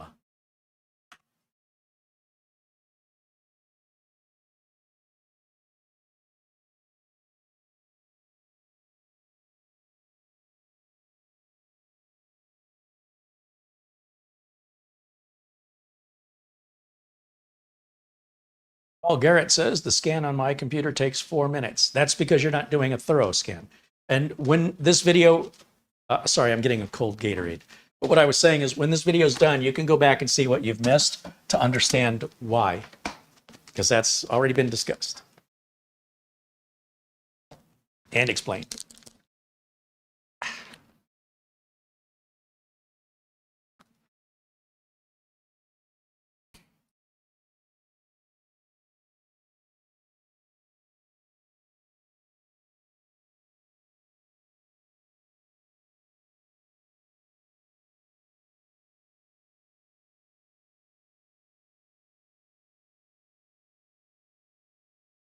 See if we go to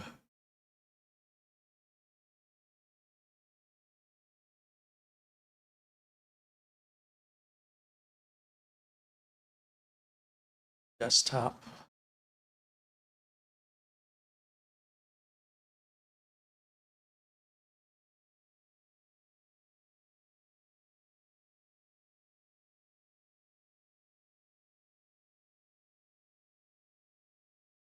Wow. Okay. Yeah, it is what it is.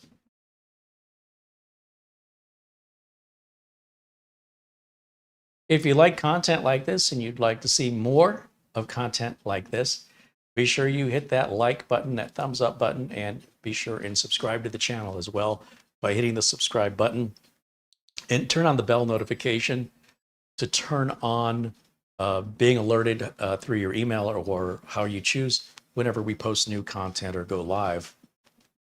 We always go live every Friday at 1 o'clock Pacific time. We go live for members only. That's different from a subscriber. Members are folks who support the channel. They help keep us sponsor free. And they have videos just for them. So much smaller turnout, a less chaotic chat room, less formal. Not that this is all that formal, but this is even more informal. And those videos are never made public. They are for members only. If you decide to join membership, not only are you supporting the channel, but then there are special benefits to being a member that you'll just have to be a member to see. And you get more access to me, because it can be a little crazy in the public videos trying to give everybody attention individually. Much easier in that more intimate environment, the less formal environment of the members only broadcast. And then any other day of the week, I just broadcast as time permits. But you can count on every Monday at 1 o'clock for members, every Friday at 1 o'clock for the public, and anywhere I have time in between. I have plenty of content to make. I just don't have a lot of time right now with everything going on. So I appreciate your understanding in that. Now, David's asking a question that needs to be sent privately in email. Please, David. I don't mind answering your questions, but that needs to be handled privately because we have 400 other people watching, and your question is specific to something between you and I. So I appreciate your consideration in that. And then after the show, when I have some time, I will reply to you. Thank you. Now, what else do we see in the chat? Arnold wants to know how Jimmy's doing at Studio A. He's doing well. Very good. Thank you for asking.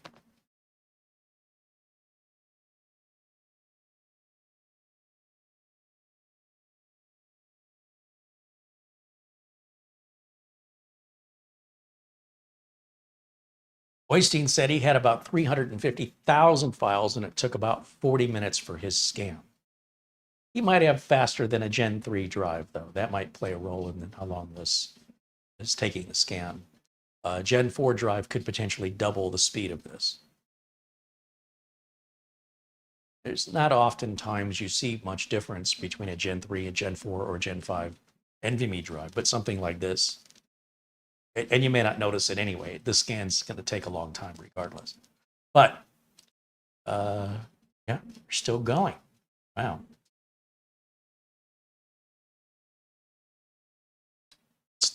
No one can say I'm not thorough. You can say other things. You can't say that.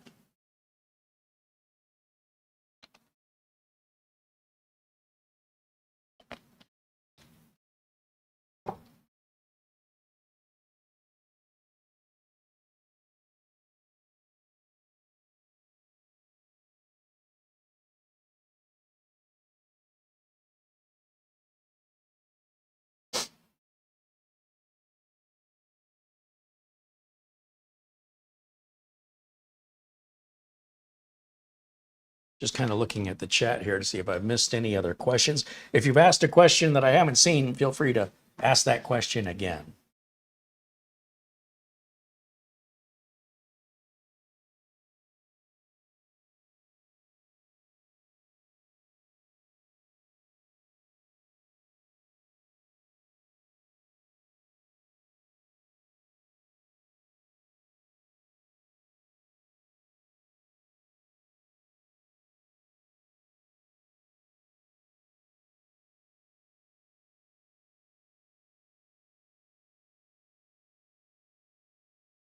Not seeing anything. Tom Jackson says, I sent my gift card to a misspell to showcase create. So the email address is SHOW, show, case, C-A-S-E. He's got S-H-O without the W. And that would explain why we haven't seen anything. S-H-O-W, show, case, C-A-S-E, and then create, C-R-E-A-T-A. It's close. You're one letter off.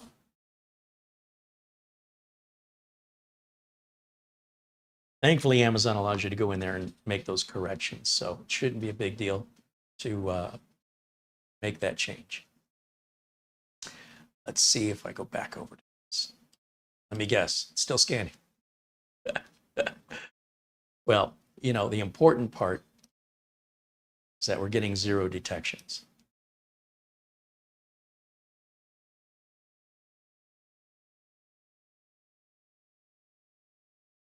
That's a lot of files on a new install, I gotta say. And it is waiting on a reboot for an automatic Windows update that is applied in the background. I'm sure that's not helping speed things up either.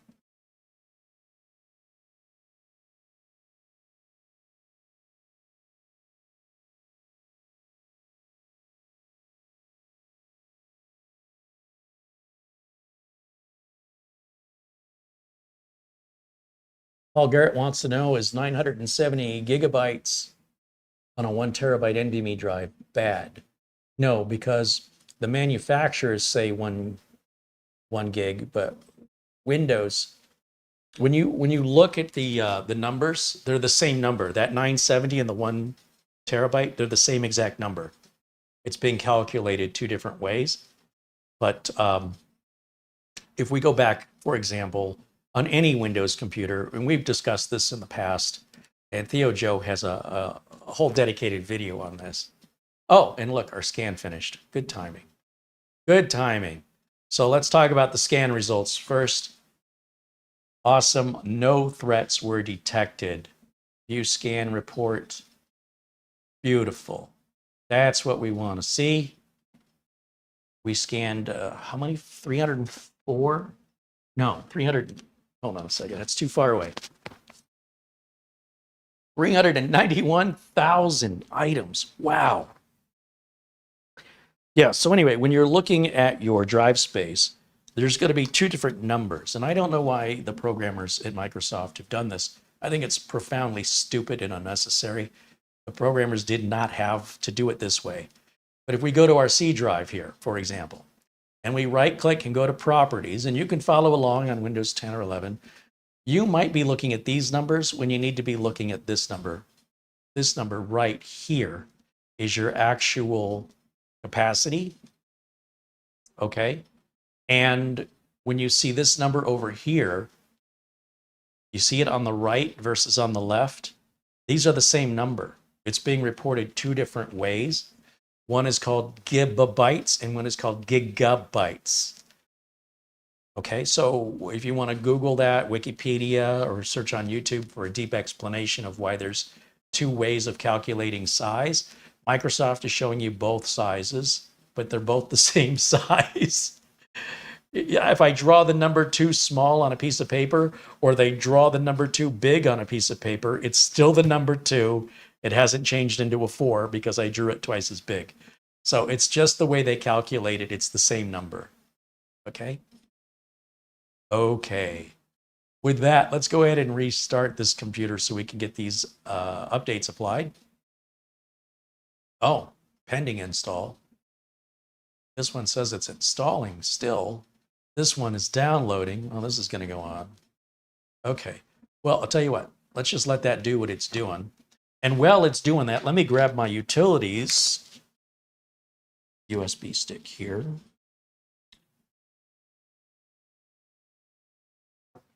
And let's grab... what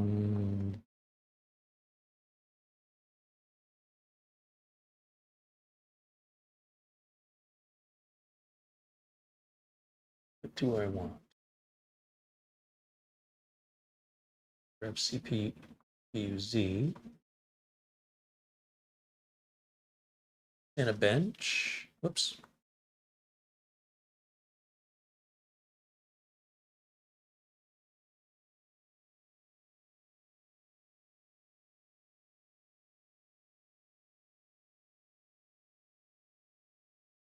Mark.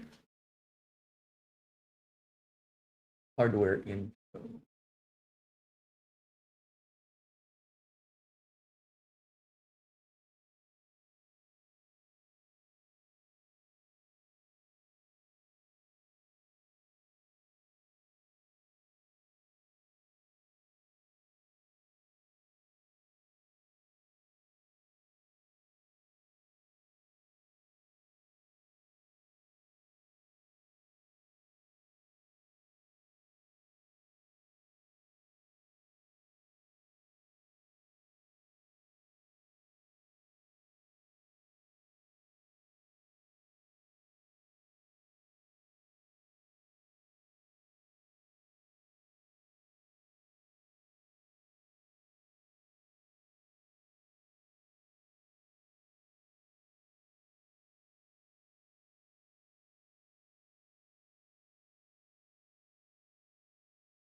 All right, so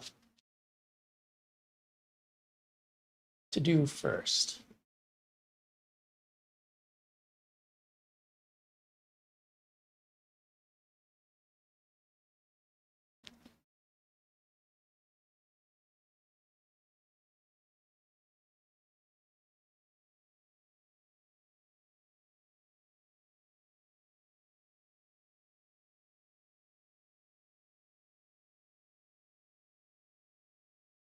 I don't know if this will install, but let's see what happens.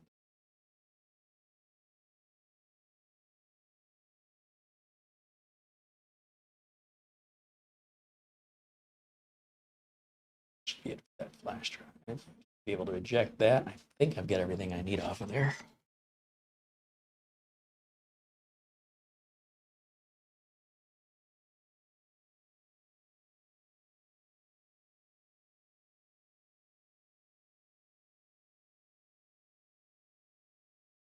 David Graham contributes $2, and then again another $2 in super chat saying thank you. Thank you, David.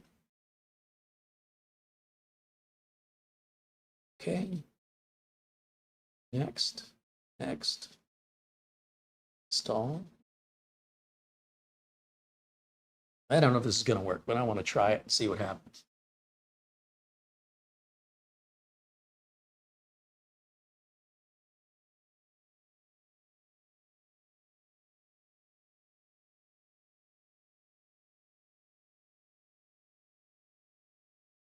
It's a pretty big demo, so it does take a minute to expand and install.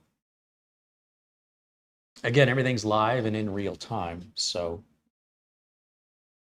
you would probably experience something very similar, if not slower, on your PC, depending on how yours is configured, how old it is, or how it's equipped.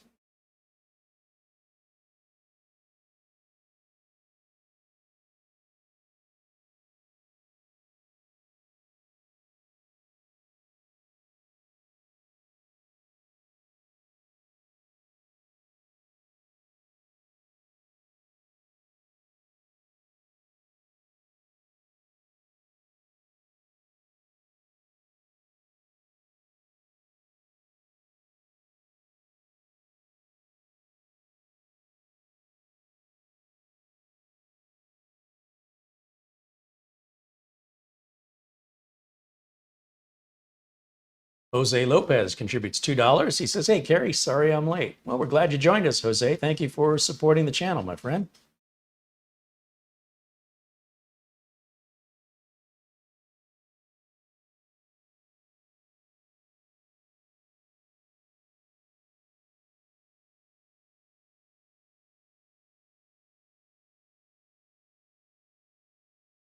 Tom Jackson said he corrected the email address and resent the gift card. Right on. Thank you, Tom. We will wait for Mar to confirm that comes in. It can take about 10 minutes. Certainly appreciate your support and your patience.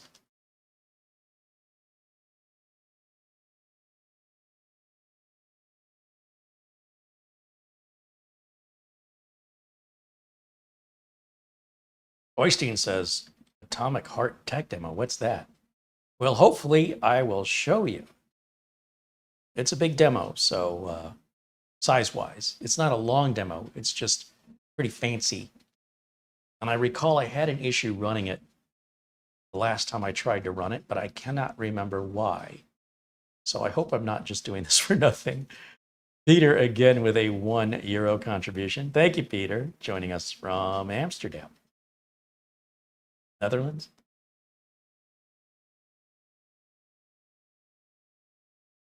Trevor wants to know if we can do a speed test on the C drive. Yes, we are going to do that. That's why I copied Crystal Disk Mark over to it. But one thing at a time, we will get there.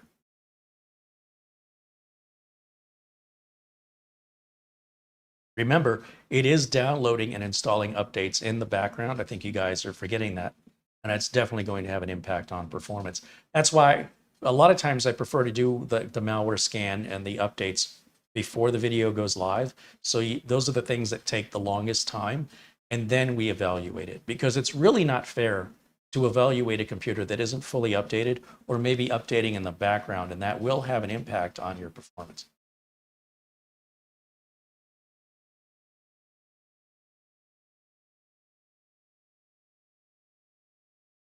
The current, just because I seem to recall this being an issue. I remember having a problem with this demo, and I just can't remember what it was. And there was a fix for it, and I, again, just can't remember. So we're going to move over to the next one here.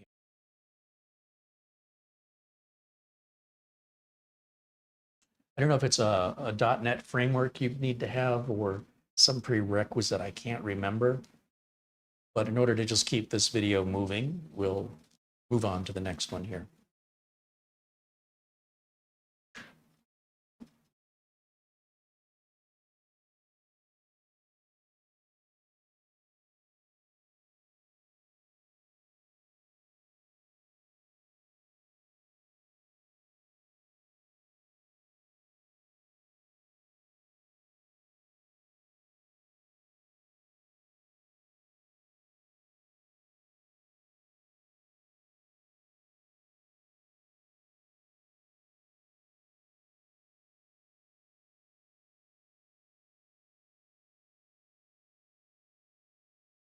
Peter says Utrecht, the Netherlands.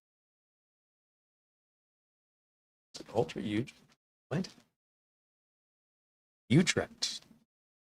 Utrecht? I'm not sure. Nowhere I've ever heard of, but sounds like a great place to visit.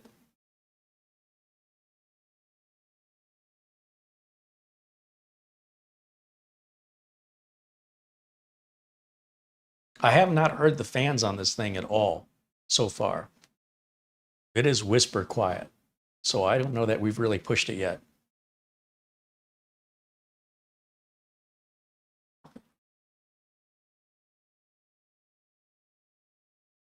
And again, we are still downloading and installing updates in the background. I think that's important to remember.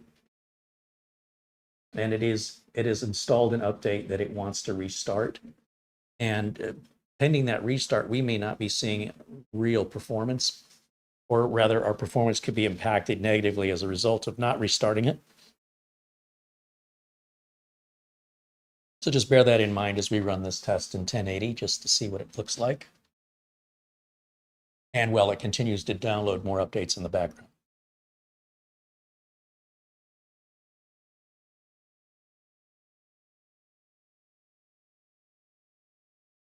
We may also have a newer Nvidia driver to install, which we've not checked yet. So bear that in mind as well.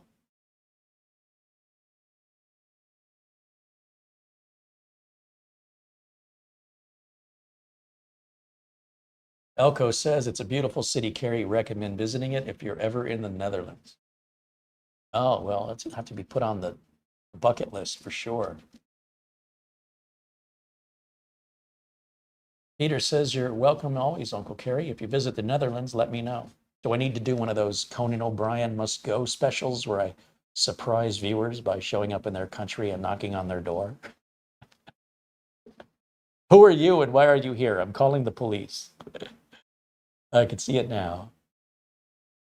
Well, I mean, at 1080p, this demo is nothing. I mean, this machine's not even working, for crying out loud. Look at that. That's like butter. And again, I don't get any fan noise here. Look at the frames per second up there in the top right. Holy cow. That's pretty darn impressive.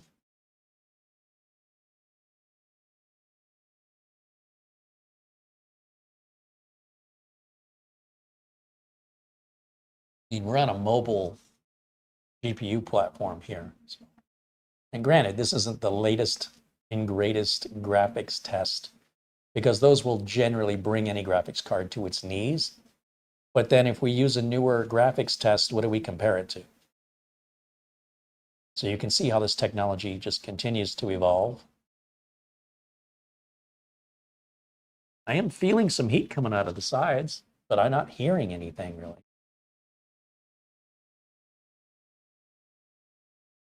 Oh, I can barely hear the fans now. They've cranked up just a little tiny bit. I guess it's starting to work. Look at that. Look at that.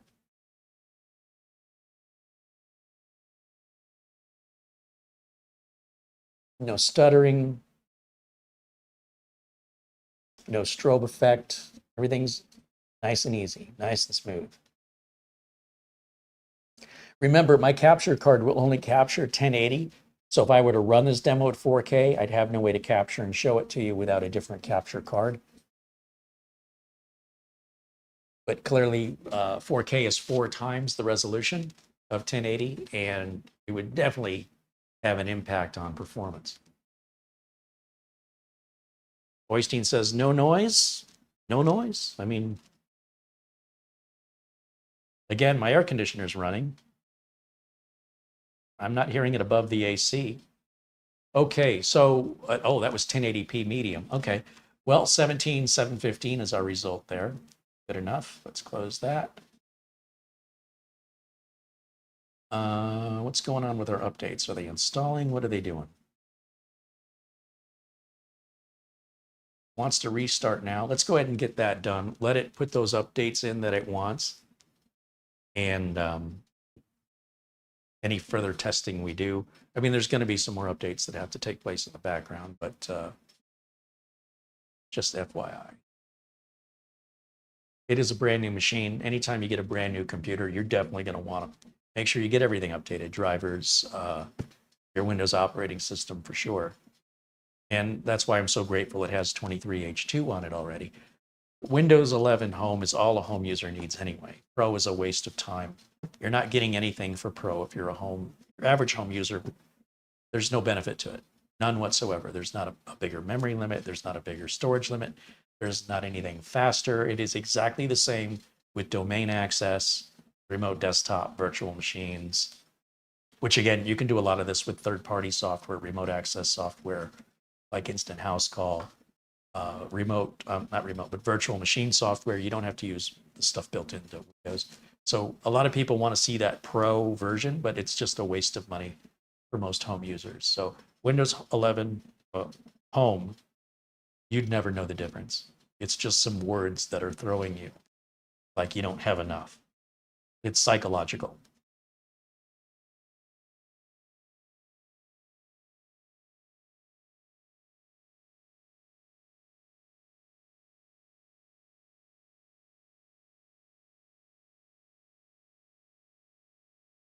Now, we rebooted. Let's see. Already rebooted. Good, good. Okay, so now if we go to, I mean, I imagine we're still doing some updates here in the background. And we'll make sure our this is happy.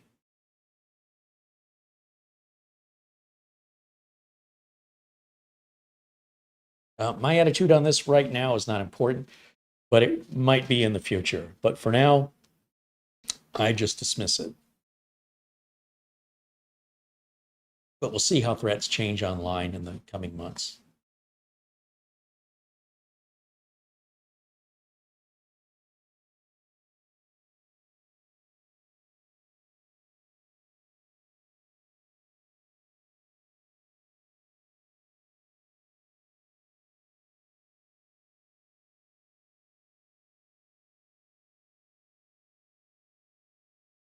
Just want to make sure we get all our updates installed, or our testing is potentially invalid.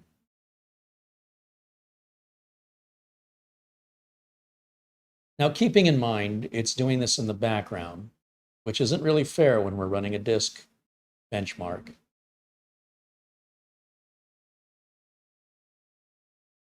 See what kind of numbers we get. It is going to be Gen 3, and we're just going to do the two top tests here for reading and writing or sequential. But I don't know how inaccurate this is going to be since we don't have dedicated access. Well, those are not Gen 3 numbers. That's a Gen 4 number right there. So maybe the website description is inaccurate. Anything over 3600 is going to be Gen 4. Was not expecting to see 4700 on the read. Let's see what we get on our write. Yeah, that surprised me. Oof, that's painful. Oh, but it may be because Windows Update is writing to it. That's, yeah, I don't know how accurate that's going to be.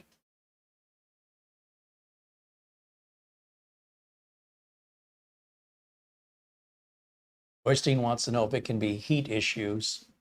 That's possible. It's not what I think it is, but it's possible.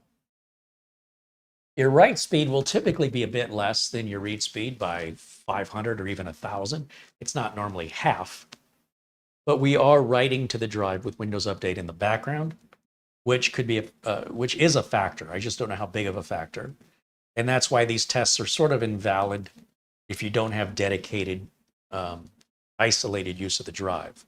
As long as we have other background processes using the drive, then this, can only do what it can do when sharing the drive with another process at the same time. And that's what I think it is. However, I suppose we could pull up, let me grab my USB flash drive again and pull up Crystal Disk Info see what it can tell us about the installed drive. It'll tell us if it's Gen 3 or Gen 4, so I don't have to guess. Let's go back to my PC testing software, back to Crystal Disk Info. I was debating whether or not to copy that over, and I thought, why would I need that? Well, live and learn. Let's bring that up and see what it says. We're going to see two drives. We'll see our SanDisk drive. That's the flash drive I use. But this is the internal storage, which, yes, it's Gen 4. So the website description on the AceMagic and the Amazon page appear to be incorrect, and we'll let AceMagic know that because that's not to their advantage. And our temperature is very reasonable at 54.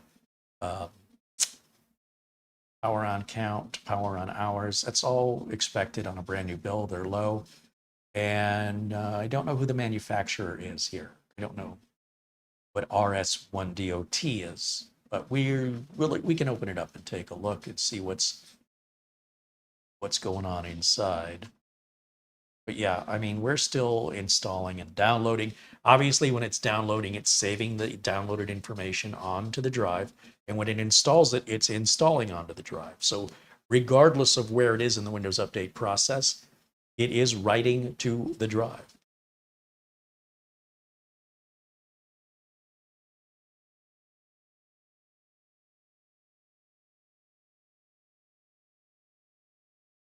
Easy Otter says, thank you, Carey, for taking time out of your move to show us this computer. Well, I'm glad you're as excited about it as I am. I'm doing this for me.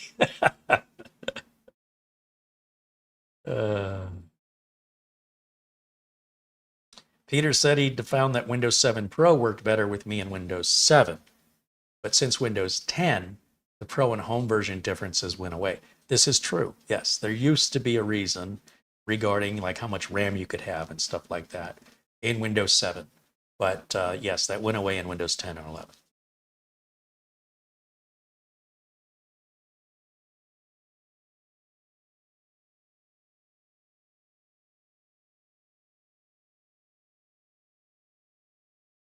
Mara says, just caught this computer tower provides dual M.2 NVMe SATA slots, which can be upgraded to a max 4 terabyte.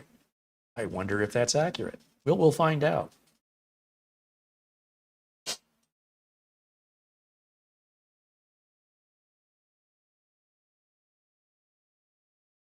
All right, so I guess what I'll do is I'm going to eject my flash drive again. This ejection process really isn't necessary. It used to be, but as long as you're not reading or writing to the flash drive, you can just pull it without that eject first. Old habits die hard, I suppose. Better safe than sorry. However, you'll sometimes, I'm a bit inconsistent with that. Sometimes I'll just pull the flash drive. Sometimes I eject it. It depends on my mood. But technically, you don't have to do that. Not anymore. Let's go ahead and shut this down because I want to open it up. I'm now curious what's going on inside. And then we'll bring it back up with Cinebench as well as, wow, that was a fast shutdown, as well as other testing that you guys request that I can perform. I'm happy to do. Like I said, this video is going to run a little bit longer than most, but you don't see something like this every day. So let's take our time. Let's make sure we're thorough and get it done without having to redo it would be my preference. First thing I'm going to do is unplug power. We don't want to work on that with power in it. And we'll unplug our HDMI and Ethernet cables. Now, when we bring the bottom, let's expose the bottom here. Maybe I can do the overhead on this one. Give me a minute because it shares the same input cable to the capture card as the handheld close-up camera. So it does require me to do a little management here of cabling, and I better provide power to it because I'll bet its battery is dead from sitting here. It's something that disappoints me with the Sony cameras. Normally with lithium-ion batteries, they can sit for months without any degradation of the battery charge. But with the Sonys, I don't know what the heck's going on. But let's see, we want to run this cable away from the camera shot. Bring it up this way.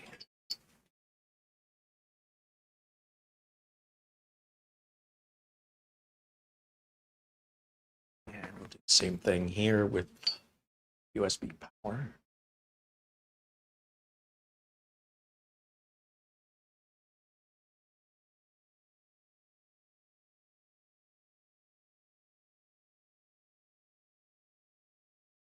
I cannot see the plug at this angle.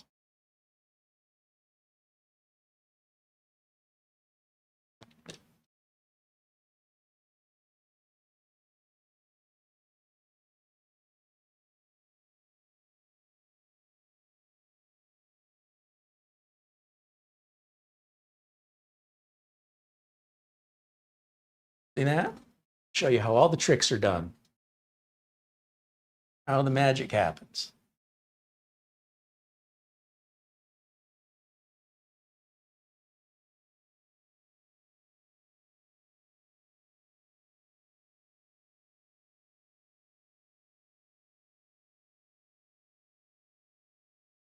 Turn on.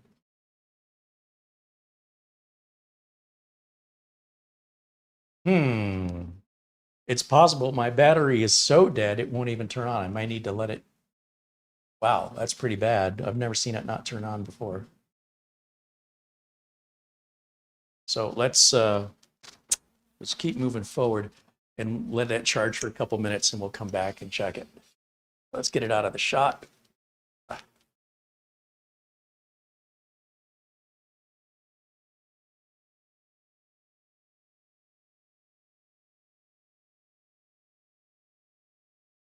And we'll revisit that in a minute.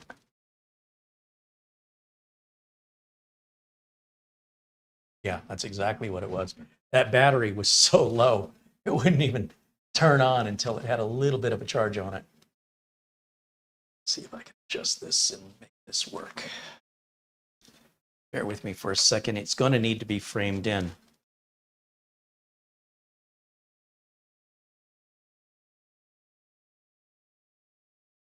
No video signal. Let's try that. How about now? Battery is exhausted. You and me both, my friend. I would assume that the USB power would be taking that over. So we're not exactly the best prepared for that, but that's okay. Because what I'm going to do is I'm just going to remove these little rubber feet that are right here in the bottom. Let me just bring it up to the camera. And then as far as any close-up goes, I mean, it's not going to be that hard to tell what I'm doing. Figure out how this comes off. But you can see there the little black dots here. These are rubber feet. It looks like we can just pry those up, and I'm going to guess they're screws. And we've got two here in the same mirrored over on the other side and at the bottom. And I'm guessing that each panel comes off to expose either RAM or SSD or both. So we'll find out.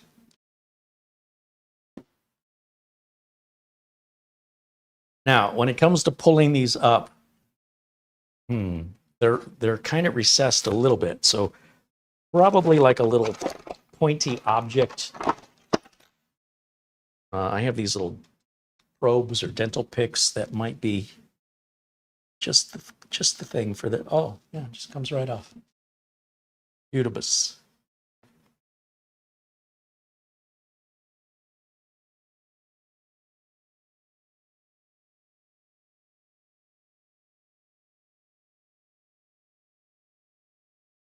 These rubber feet are not stuck with tape. They're just form fitted, which is I'm very grateful for. And honestly, if you didn't put these little rubber feet back on, no one would ever know. These are the rubber feet you worry about. This is what can scratch the desk. This is just for looks for anybody that's looking underneath of it. And I have to say that even if you were to look underneath and those weren't there, I don't think you'd know anything was missing if you compare them side by side with and without the rubber feet. Not that big of a difference. And you can see the type of screw we've got down there. Looks like just a standard Phillips, maybe a number 1.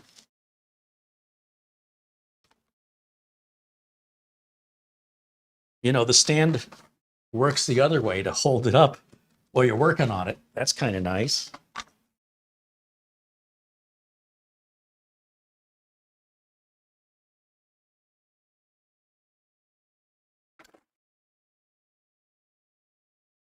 here and see what's that. Oh, perfect fit. 1, 2,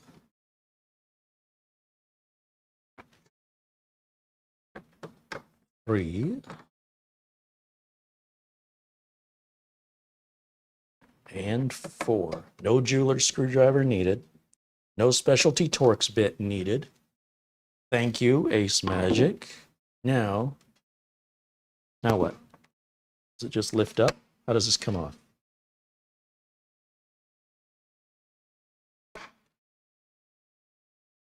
Something is holding it.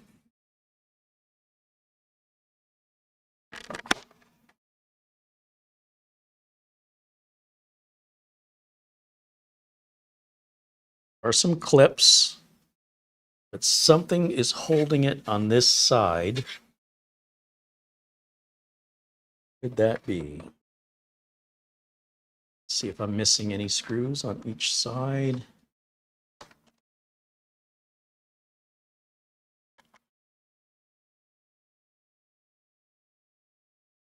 Something right in here somewhere. Now, it may just be a plastic clip. I don't want to break it, so I'm being extra cautious. I'm going off of instinct and logic without any sort of instruction.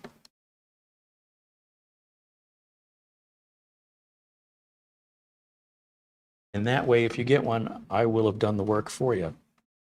You won't have to figure it out. The best of my knowledge, how this opens is not available at this time anywhere online, so we're the first to do it.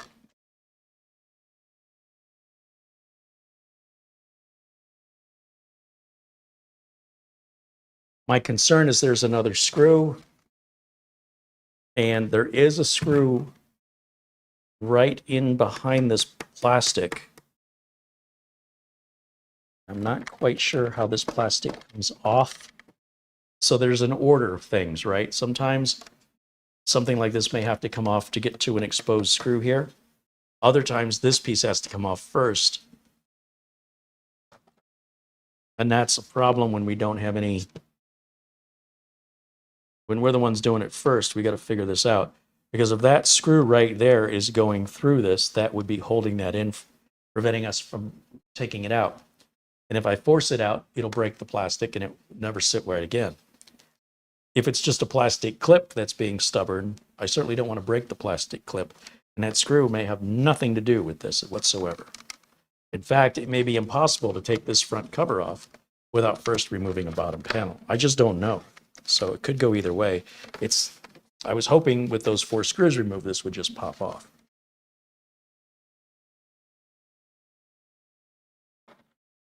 Now, to avoid scratching this, I would recommend put something soft underneath of it, a towel or, and of course, because it's all plastic touching the towel, you shouldn't have any worry of static discharge.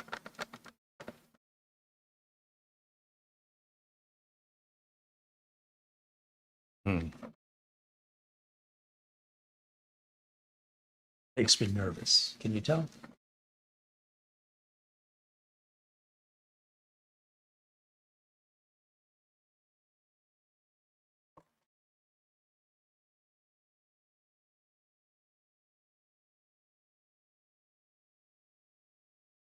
Hmm. Mm-hmm.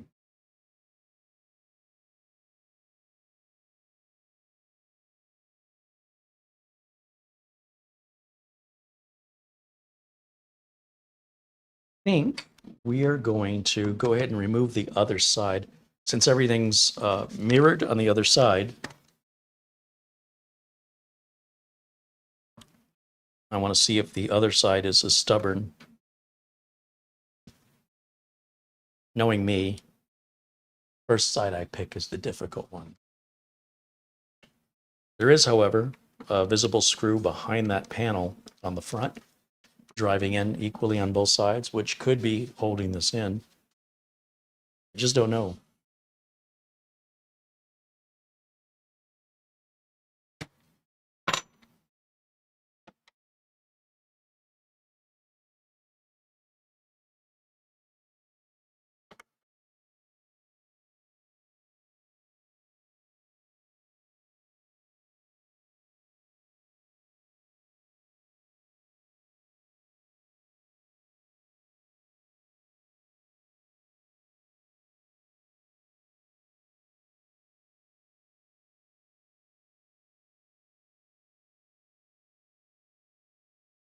Yeah, there's something is fixed here that to me feels way too strong to just be a plastic clip.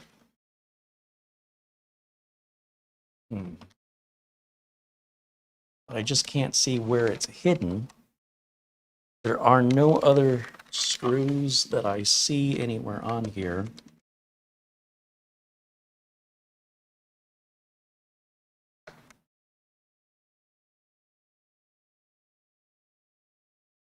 Only other place there are screws, and I'll show you if I bring this up to the camera what I'm looking at, that I think might be involved, potentially, are right there behind the panel. And on the same, right down here, there's a screw. But then I'd have to figure out how to get this cover off first. See what I'm saying? And I don't see any way that cover comes off without potentially gouging it even with a spudger. Or for all I know, the cover's being held on with screws that are underneath this. And I'm just being too gentle. That's possible too.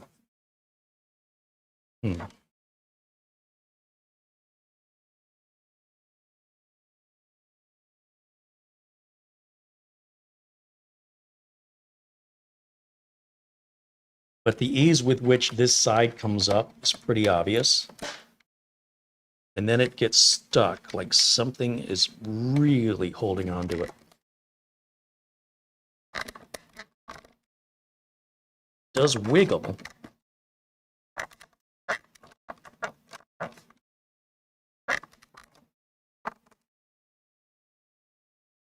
And I don't see any screws holding it down on this side. So if it were just a screw on this side would pop up okay, and this side wouldn't.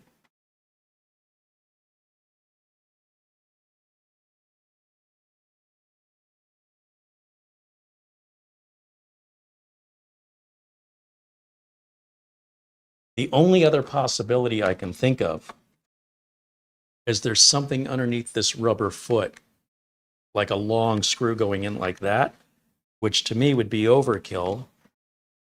And again, without having any diagram to go off of, I suppose we just have to peel it up and look.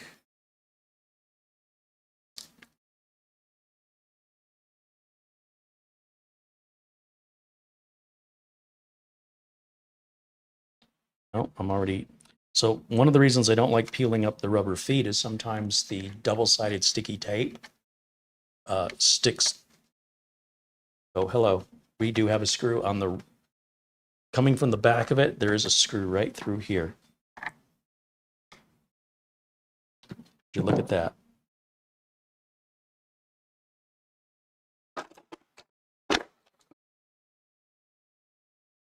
Now that one is going to require a thinner driver.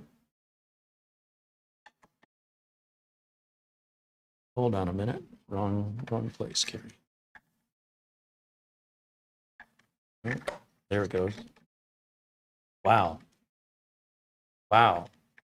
That's going all the way.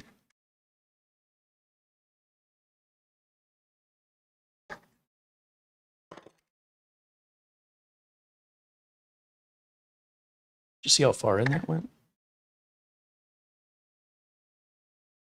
Oh, 2.5 inches.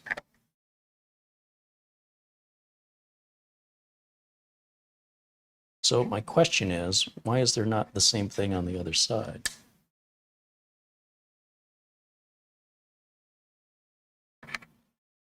Oh, there is. It's just that.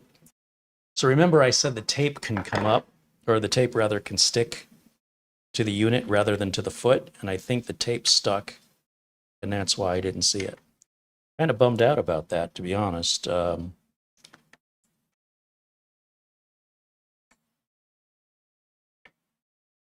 There it is.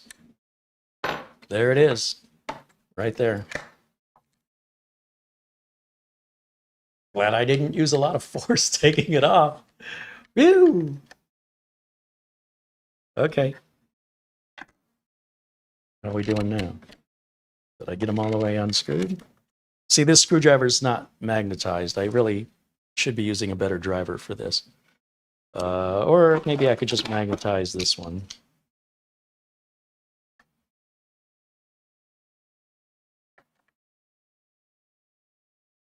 See the screw come with the driver.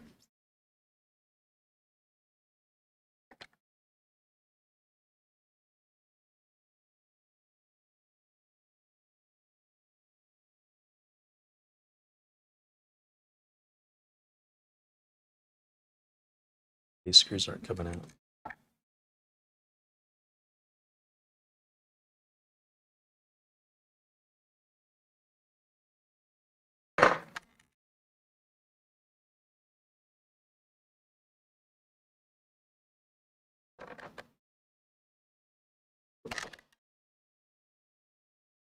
Not quite sure I'm getting the screws fully removed, so I need to get a better screwdriver for this. And for that, I'm going to use my iFixit toolkit, because this is my go-to whenever I run into anything that's pretty much not a desktop, really. So I don't know that we're going to have the length we need with this driver, though. I don't think that's going to work. Pretty sure we're not going to be able to get down. No, I don't know. Let's see.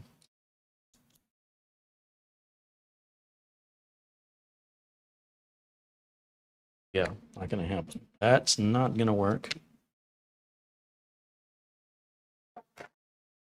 Well, this is the first thing I've seen I don't like.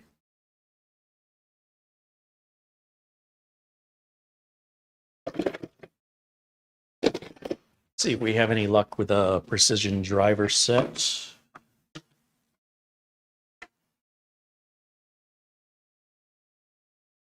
Much better.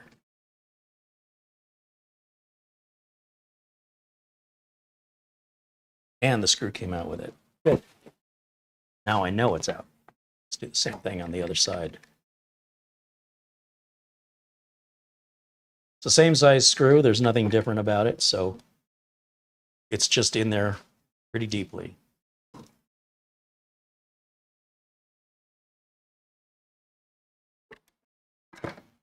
Oh, hello. That is not helpful at all.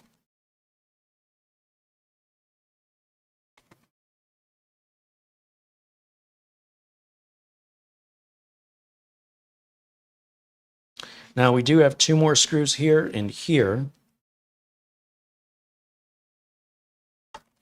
Set this aside here.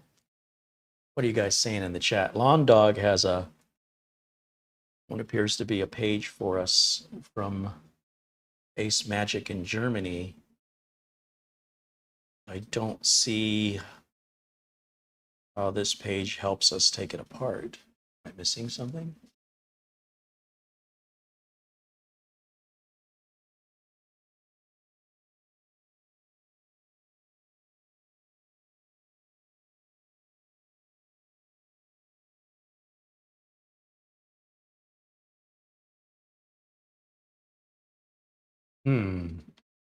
Well, I don't think we have a choice but to take out the other side. This side does have an L on it, labeling it as the left side, but I think that's, oh, I guess not. I guess it would not be obvious. So when it says L on it, I'm assuming that's left. And left means if you're looking at it from the front, that would be my left. And I'm assuming this other side will say R when we take it out.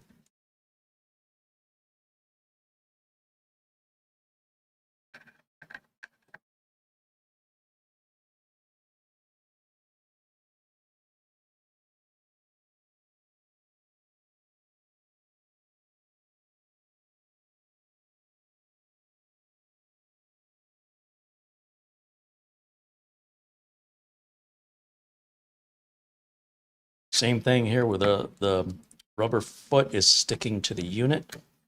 So I have to punch through that to get.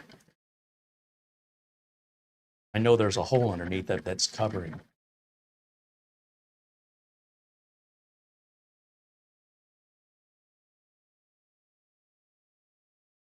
Okay, and that removes both of those screws.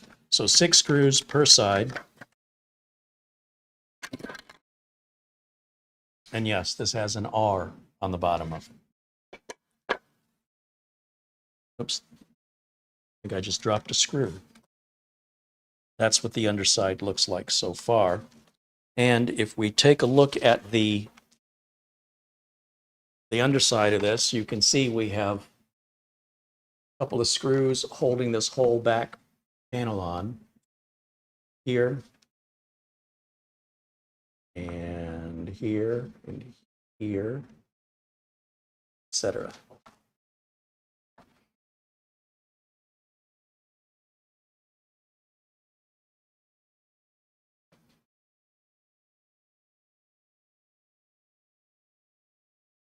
Two, 4, 6, 8, 10, 12 sounds right.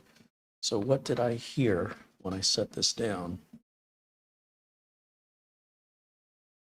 I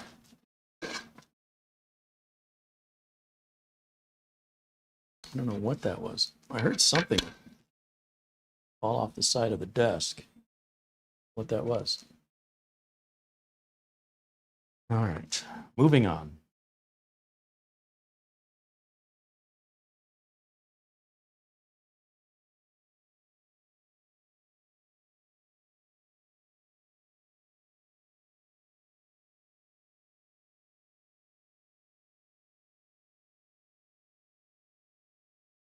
So the tank is a lot easier to get into.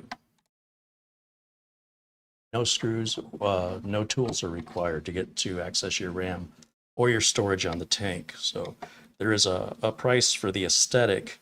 Now, I don't know that these screws are any different than the other ones, but you'll see I'm making two separate piles just to put them in the same place. Ooh, that feels like there's a screw right underneath their sticker. Like they want to know if you opened it.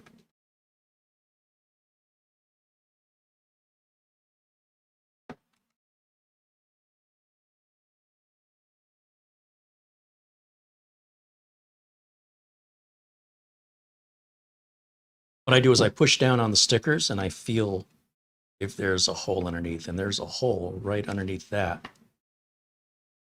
I usually just push the screwdriver right through.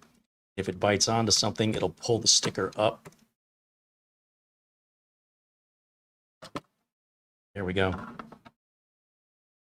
There is a power cable that lights up the little LED. And I suppose the right way to do this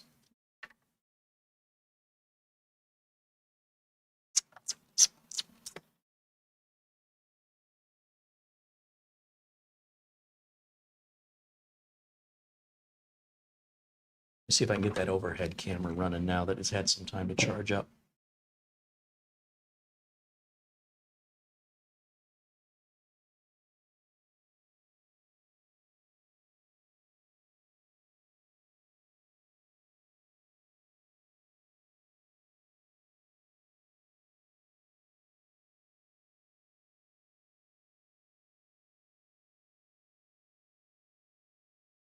Let's see where this has to go.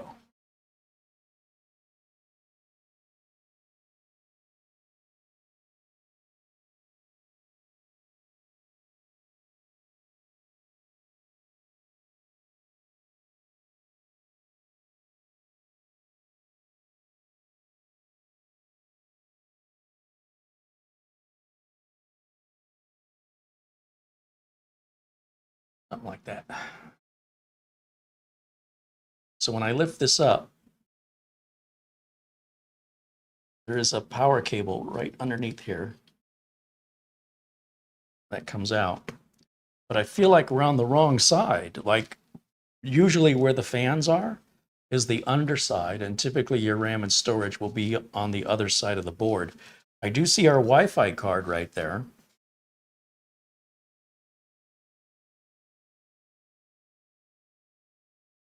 Trying to get a glimpse underneath.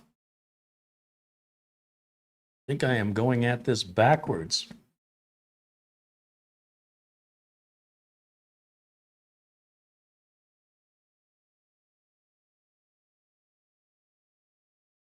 Now there are a couple of screws holding on the other side, but these are RGB'd, so they're probably wired in. But typically your Wi-Fi card is on the other side as well. So we're definitely dealing with a different kind of a design here. I am hesitant to remove these fans because I don't want to break the seal that they have for the thermal compound that they're using, and could have a negative impact on the cooling performance.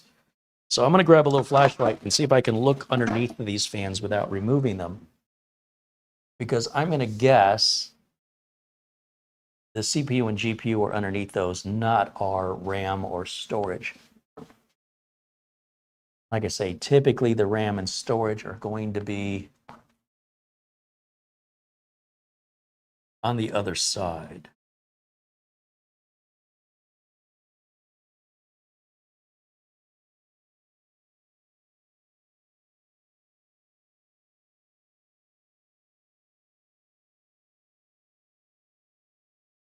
And I don't see any user serviceable areas from the other side. In other words, if we were to take these other wings off, they go across the whole front here. So I'm suspecting there's something holding them down, not just here, but also maybe somewhere around this area, which would be under. I'm not quite sure how we'd access that.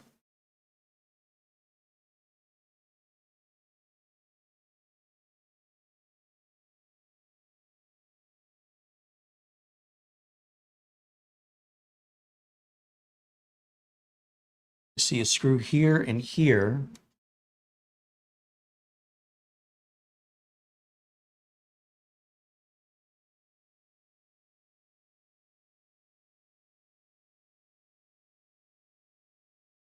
Which looks like you could lift the whole board out to get to the other side. I see a number of screws on the front. Now that I'm looking at it with a flashlight, I see a screw here, here, here, here, here, and here. I see 6 in behind this clear panel.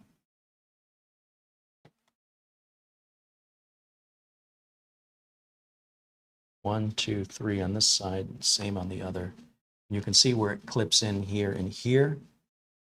But that looks like all that's going to do is affect our front panel. That does not look like it's, those screws would not, I can't imagine a circumstance where you would need to take those out.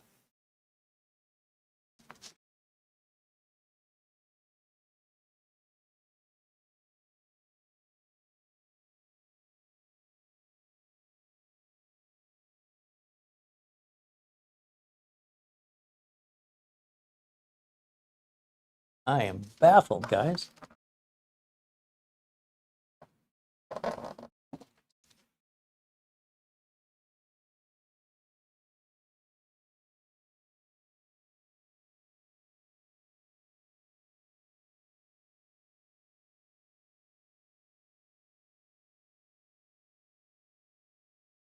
I can see the CMOS battery is underneath the Wi-Fi card, but I don't see RAM or storage. I think they're on the other side. And the only way I can tell to get to the other side is to remove the 2 screws holding down the circuit board and the 2 screws on this bracket that's keeping this heatsink seated here. And when you take this out, you got to remember you've got a ribbon cable, connecting this front panel, but you've got all your ports on the back also. And that just is quite intimidating to me, quite honestly. It doesn't seem that I'm doing this correctly. I hope I'm not doing it correctly, because that seems awfully difficult to upgrade.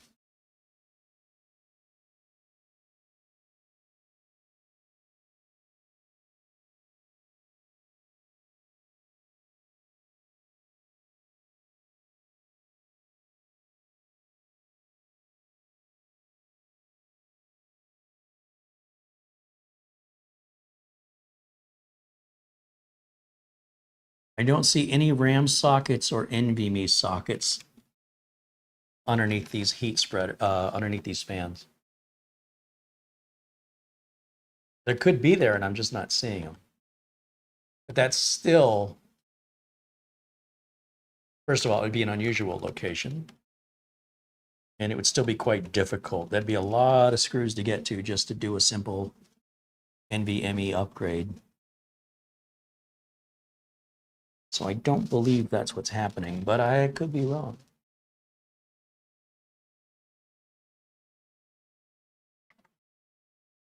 Well, I'm about as comfortable as I'm going to get taking this apart. I don't want to go any further without some documentation. I don't want to break anything, and I think there's got to be an easier way than this, and I'm not seeing it. So yeah, this may have to be a part 2 when I hear back from perhaps AceMagic, or someone else will make a video, because I don't know how you get to the RAM or storage. It claims to be upgradable. I'm not sure how. This would be far more difficult the way I'm doing it, and I have to believe there's an easier way than this. So, interesting nonetheless, just to get a little sneak peek what's going on there. These cables are awfully short.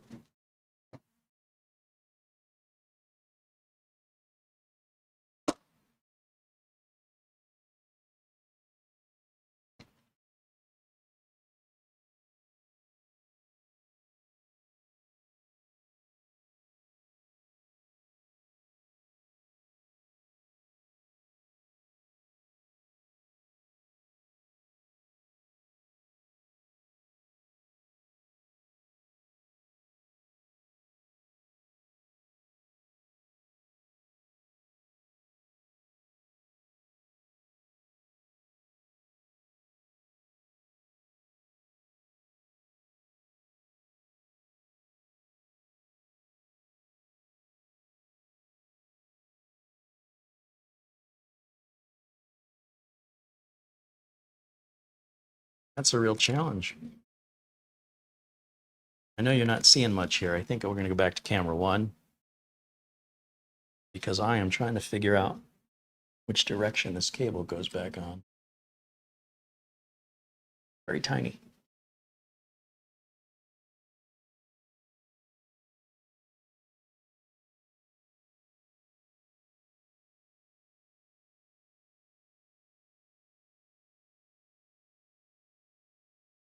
It's got to be easier than this, right?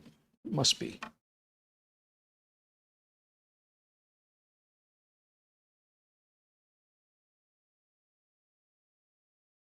So part of the problem is I might need to get more magnification, since we're dealing with really teeny tiny connectors in a very tight spot with a very short cable.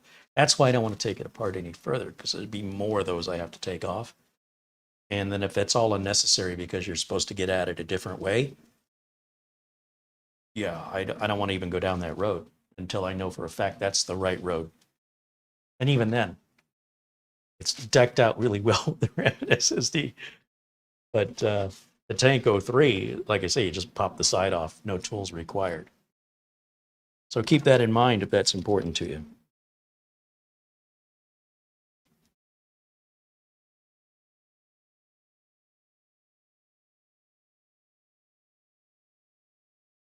That's back on.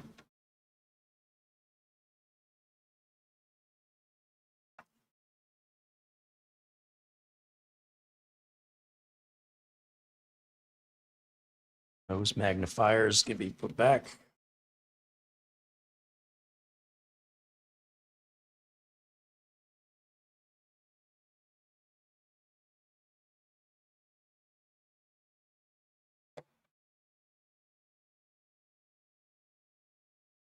Phew. Getting a little nervous. Take the thing out of the box and break it before the end of this, before the sun goes down.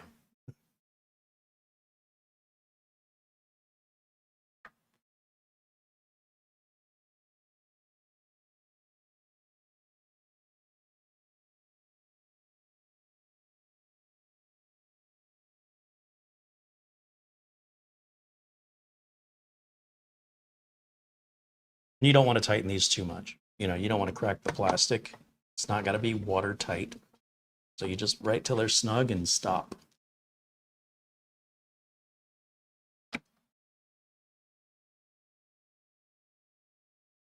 But for the record, and just so we're clear, there was a screw underneath the sticker, right there where the hole is. And that's the only one in the middle. The others are exposed and easy to see.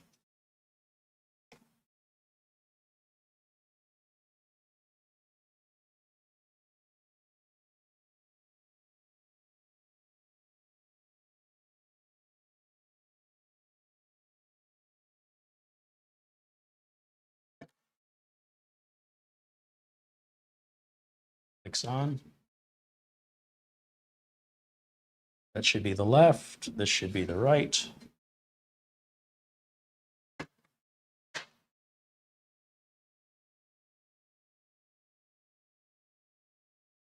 So there's a little bow here, which I think maybe when I took it off, I broke a little clip.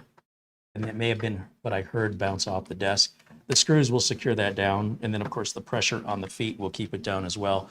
Just be careful with that. Anytime you deal with laptops or anything that uses clips, they're very easy to break. And the older the unit gets, the more brittle those plastic clips become. And it's part of what makes me a little bit of a nervous Nelly, especially on a customer's machine or on a brand new machine that I'm evaluating. I don't intend to break it, especially when I'm figuring everything out on my own without any guide, which is typically every day in the world for me.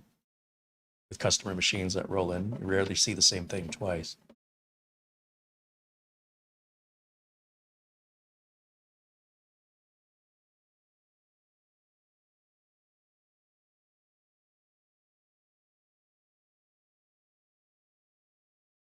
Most mini PCs, apart from maybe upgrading the Wi-Fi, storage, or RAM, are going to be very similar with laptops with regards to repairability. Unlike a laptop, this is less likely to be dropped or suffer the kind of damages laptops are subjected to. But a lot of people don't upgrade desktops anyway. They usually just buy a new one after a while, like the general public.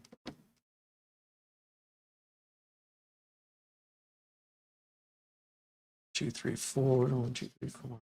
Okay, well, it looks like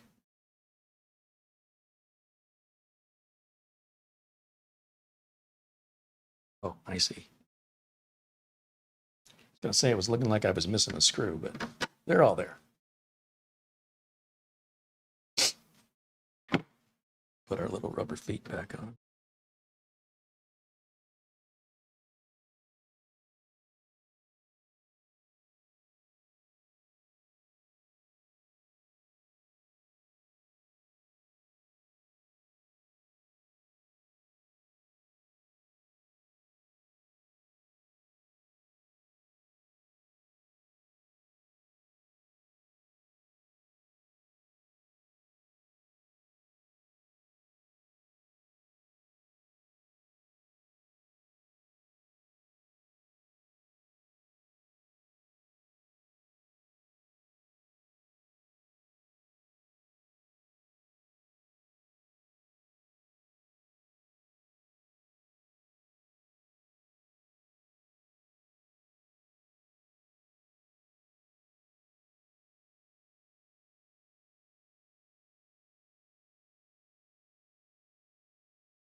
Some of these look angled.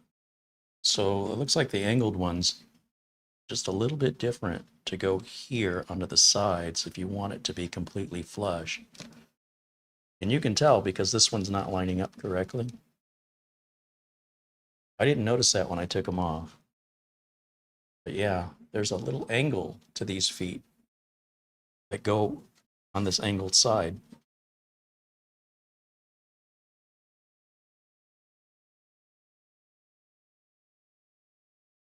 Not notice that at first.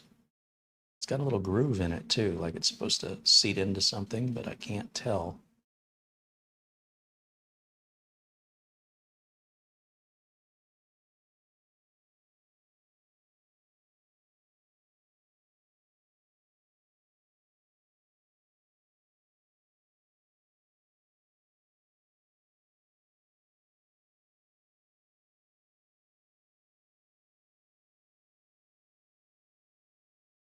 Get it figured out.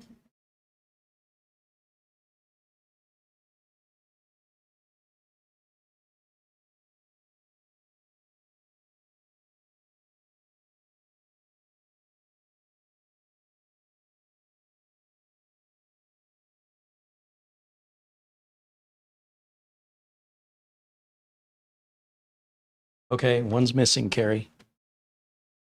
Where is it? Where did it go?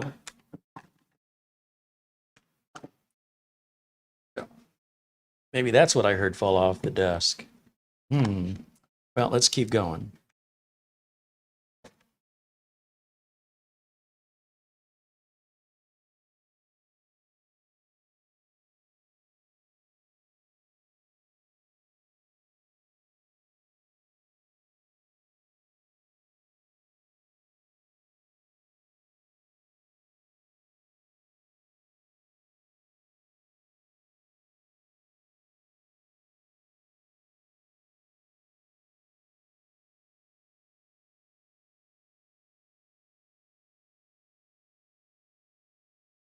Is he left-handed or right-handed?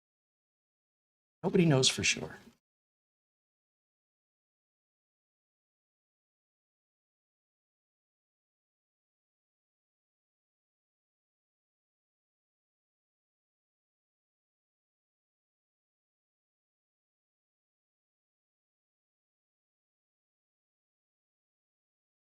Stealth mode says one of the rubber plugs was missing right out of the box. You caught it on cam. Oh, did I? Okay. Well, that'll save me some time looking. I don't know how important those are, honestly. Not too worried about it.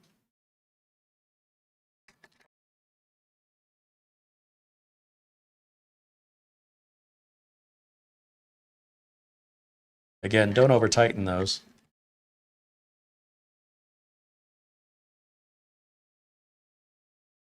Done with my little pick, so it's got a little protector so you don't poke yourself with it. We'll put that back on. That'll go back in the drawer, and this can go back in this case. Two drivers can go back. Okay. Let's go back to camera one. Now, where were we?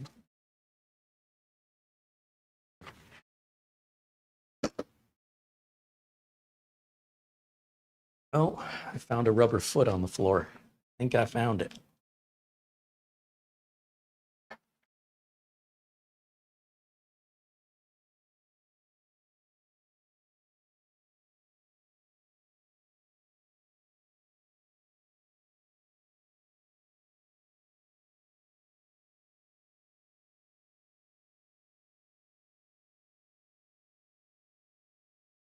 All better.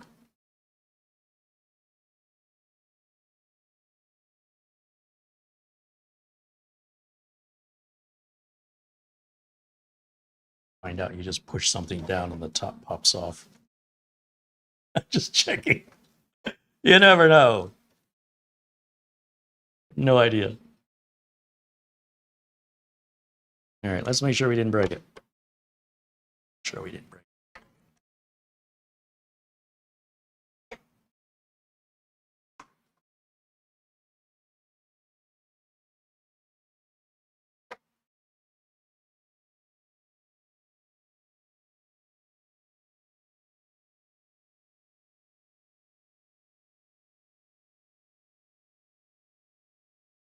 Here we go.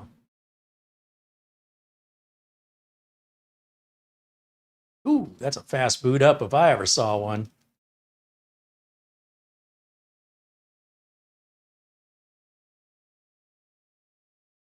All right, let's take a look at Cinebench, I think will be the right thing to do here in HW info.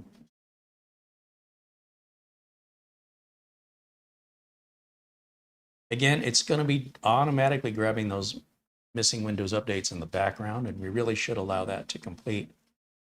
But be that as it may, we're going to continue on with that as a sort of a caveat.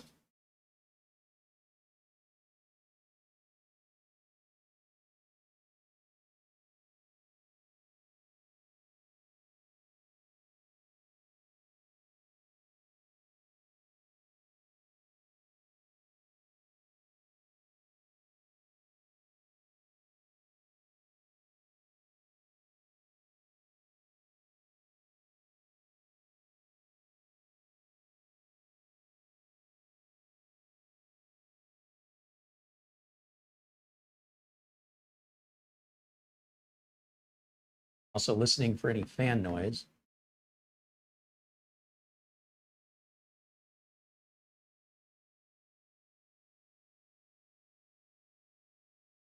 If we pull this down a little bit more, we could see our package power.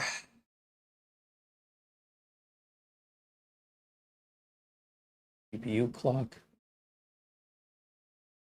Our PL1 and our PL2. Current temps, our lowest and our highest temps so far.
I'm just scrolling through the chat, seeing what I've been missing while I've been having my attention there on the technical side of things.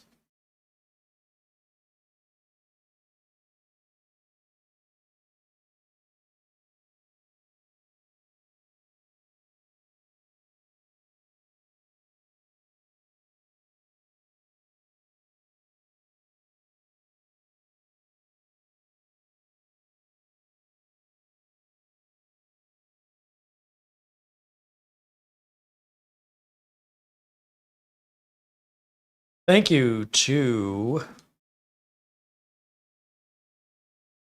Thomas Mac T. He sent a $25 Amazon gift card. He says, this is for Studio C. And I'm glad another Tom is doing an awesome job for you. Does this mean that Marlena DG will get an Office upgrade? Yes. I tried updating my OS Chrome and rebooted. Still can't chat. Tell everyone hello. Huh. That is very strange. Speaking of Toms, Tom Jackson sends $77.77 as an Amazon gift card. Says, here's the Studio D. Well, that might be in Detroit.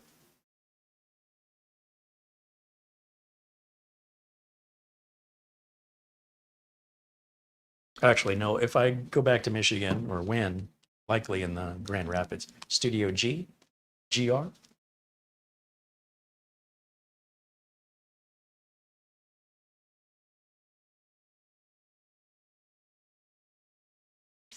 So right now we're doing a CPU multi-core test here. Cinebench R23.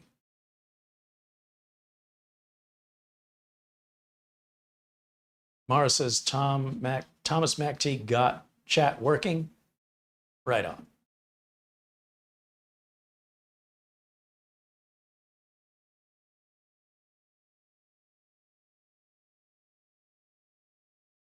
All right, I have to move up a little closer to the screen so I can read it the way you guys can. Oh, wow, we're only hit 70? That's nothing. Usually, if we're going to hit a high temp, we'll hit it in the first 60 seconds. Oh, now, wait a minute. It says core thermal throttling, yes. It may be throttling at 70. That may be set in a BIOS. Interesting. Interesting. Okay. That explains it. The 70 seems awfully low. Well, now, wait a minute. I see 71 now. And we shouldn't throttle until 100 degrees Celsius. So I see our core distance to our throttle junction max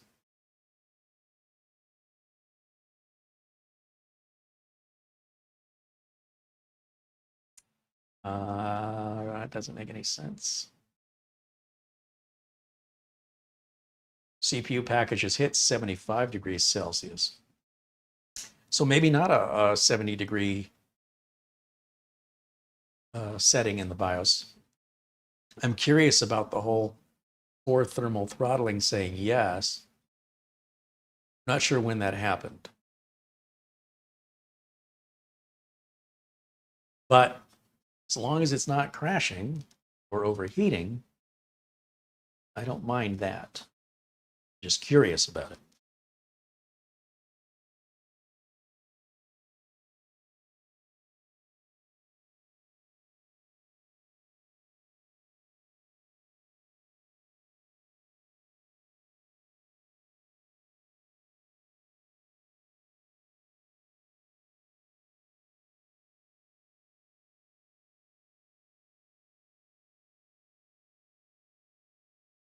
Each of these tests take about 10 minutes to run when we do the R23 benchmarking. And of course, benchmarking is time consuming. A real thorough review will do numerous benchmark results because no two results on the same machine will be the same. And so you'll run them several times and then take the average of the runs in order to get anything halfway decent in a review. I don't want to do that because I don't care to that level. I just want to get sort of a ballpark idea of where we're at, and that's close enough for me. Anything else is crumbs. I want the cookie, you can have the crumbs. Some people want the cookie and the crumbs. They'll lick their finger and rub it along the bottom of the cookie package and get every last drop. I'm not that guy. So I also don't have that kind of time. Got to move on. So we'll go ahead and run these tests. They take long enough.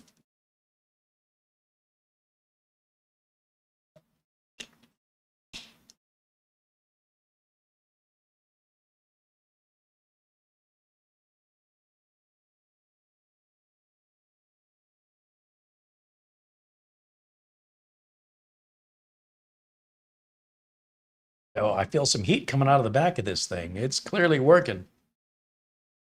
And because the back is facing me and I'm right up against the desk, I'm feeling the heat hit me around my belly. I'm like, what is that? Am I having a stroke? No, we're running Cinebench.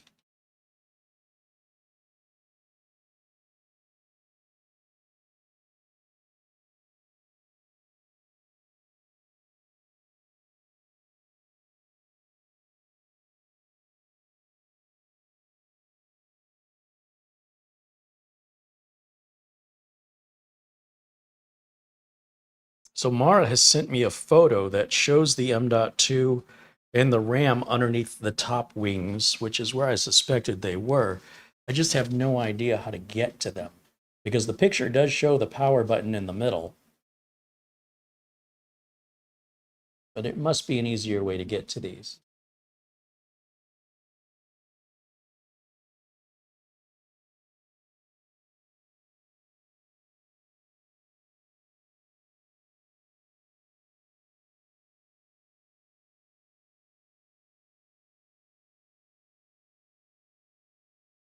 But it would definitely be on the other side of the board. I would assume you don't have to take the whole board out and flip it over. There must be a way to take the top wings off. And I would hope it was a lot more convenient than the bottom ones were. But I have no idea. I don't see any release, which is unfortunate. But that doesn't mean there's not one there.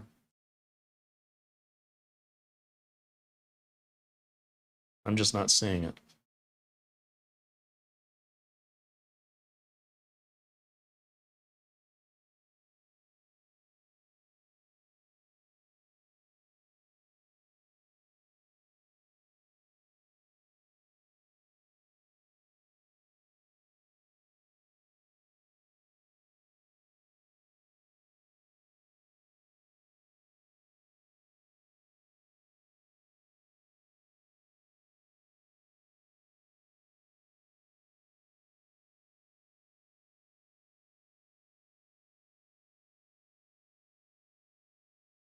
Should be on our final benchmark test of the multi-core R23 results.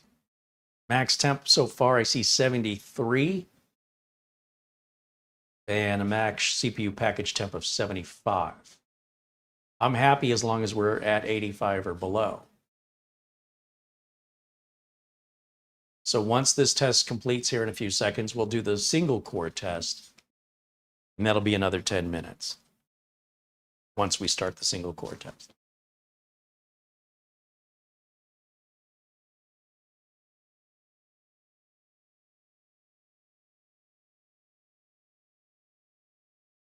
Okay, that's our results on multi-core, and let's do our single core.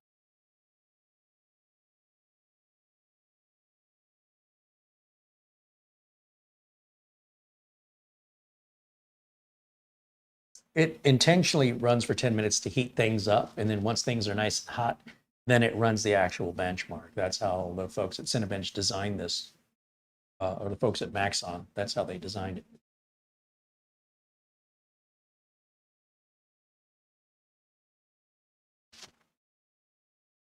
And you think the multi-core test would be more intense, but the single core test is usually the one that'll push it hardest. So I'm seeing a core max of 90 degrees Celsius. Remember, I mentioned that it typically will happen within the first minute, if it, the hottest point. And at 90, if clearly whatever the thermal junction is, or the thermal throttle, I'm not sure what temperature that's kicking in at, but it's important that it kicks in. Because right now we're just running 50, 60 degrees Celsius, but a moment ago we hit 90. 90 is okay. We're still 10 degrees away from the thermal junction. I don't really want to go any higher than 90. I do see a CPU package of max temp of 93. I'm still barely okay at 93, but this is an extreme test that doesn't really represent reality.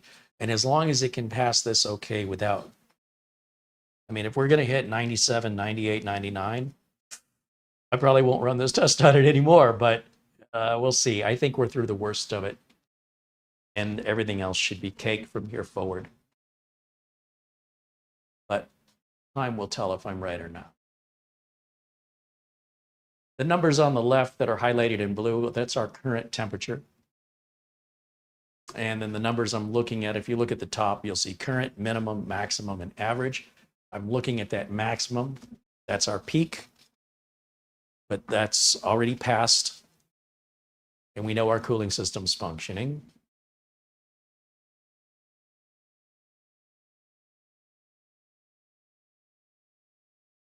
And that's why I didn't want to touch or remove the fans, because I want to make sure that the numbers we see are from the factory and nothing that I've done to either cause a difference in positive or negative cooling.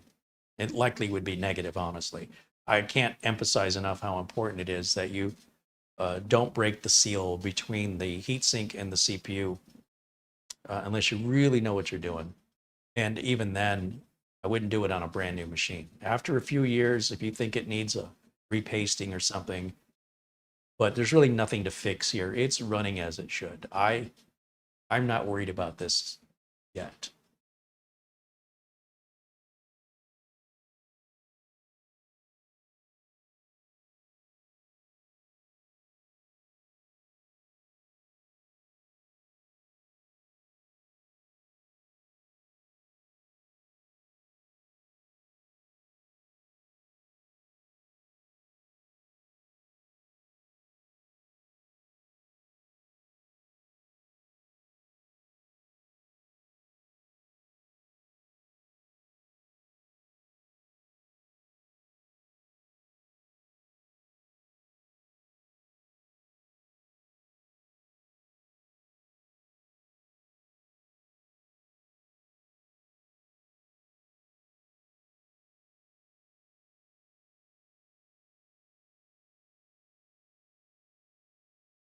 $102 degrees Fahrenheit outside right now here in Phoenix.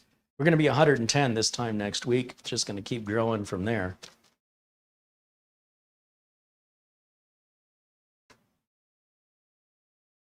Lucky Phoenix people, huh?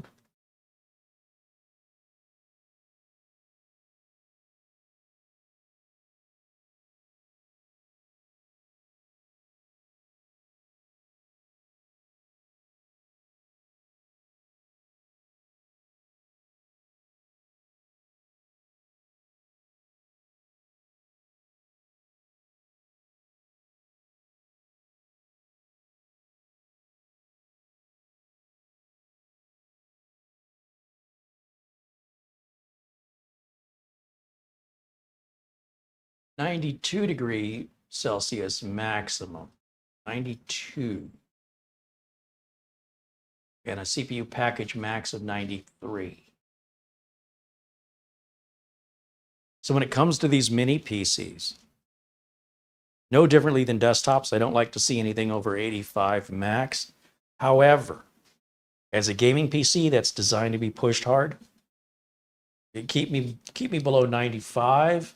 Otherwise, I won't feel like I'm getting everything out of the CPU that I could be. So there is sort of a paradox to it, where there's a different standard that I consider. What I don't want to see is I don't want to see us hitting 98, 99, or 100 on these mini PCs. Period. End of story. Something's not right if that's the case. So as long as we stay under, 98, 97, anything beyond that, I will shut the test down. We're close. We're very close. But that's where you want to be. If you want the best bang for your buck, you want to be able to push it that far. But I wouldn't want to push it that far regularly. But from time to time, no problem. But if it's going to run, 95 or above for hours on end, day after day, week after week, month after month, your computer may have a very limited life.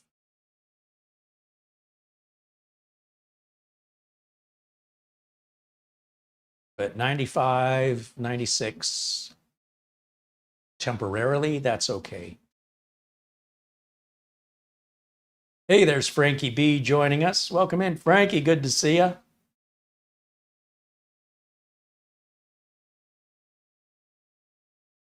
Ben Laird wants to know if I can email some sun to Scotland. I'll send you some rain. That's a fair trade, but the cost of shipping is going to kill me.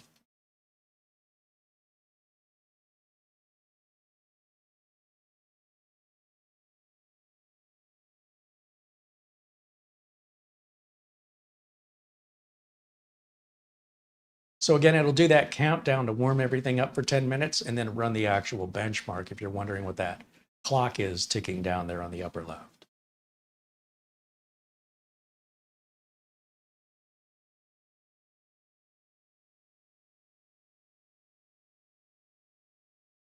Patrick Manning says you have a dry heat with only 4% humidity. What's the humidity of fire?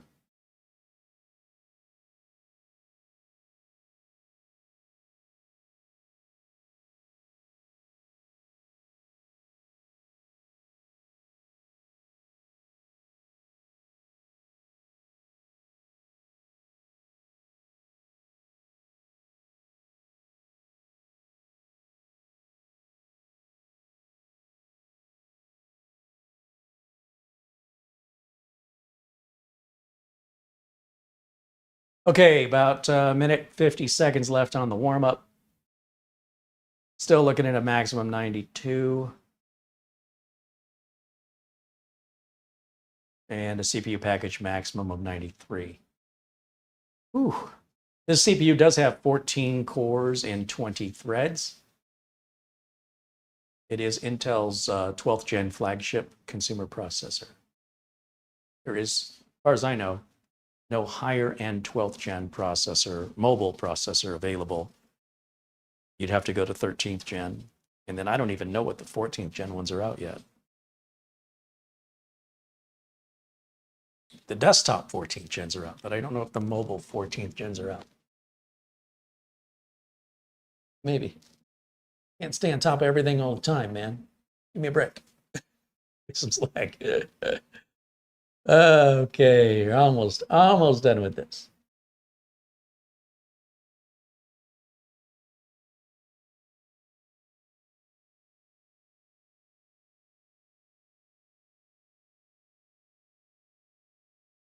Badgerland Dan wants to know if you use your own password with RoboForm. Yes. Preferably a passphrase, not a password. I would recommend you watch the interview with our friends at RoboForm, Simon, to learn how it works. We go through all of this and more. And I think you would find that video very helpful.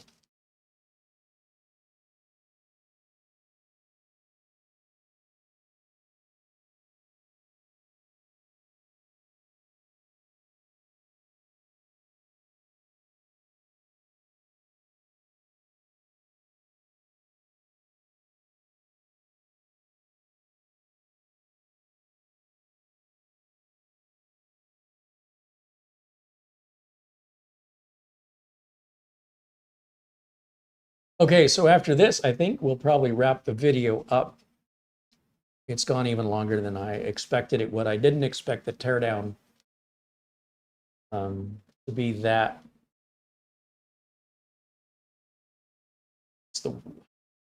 What's the word I want?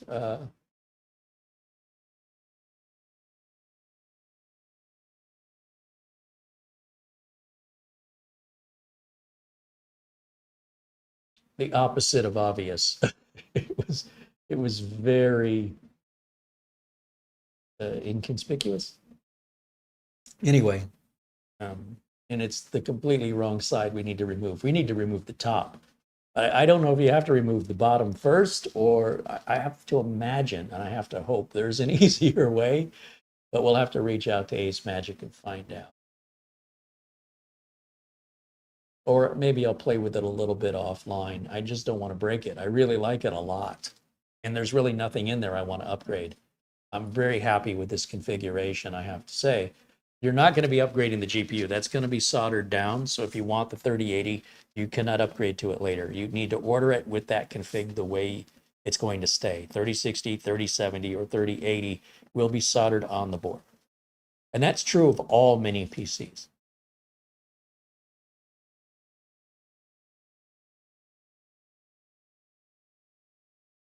Otherwise, you'd have to use some kind of external GPU, which is going to cost you more than the whole computer.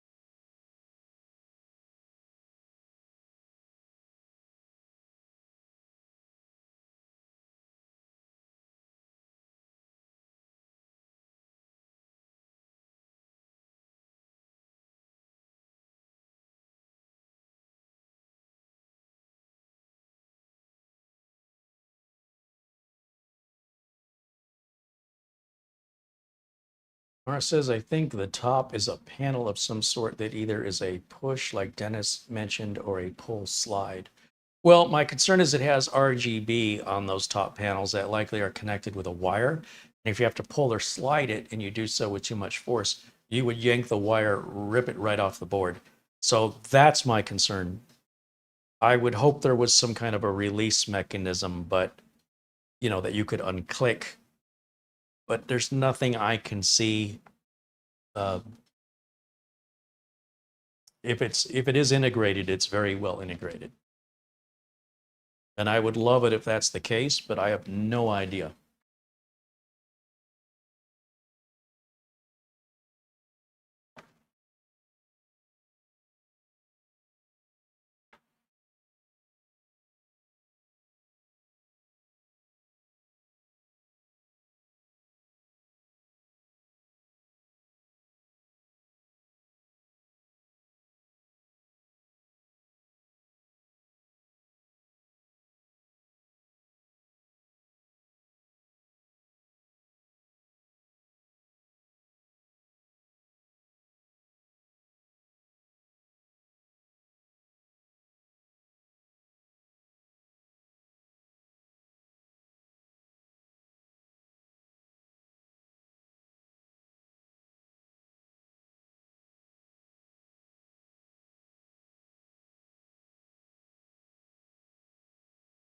Yeah, the manual says it's a PCIe 3.0.4, so even the manual's not correct.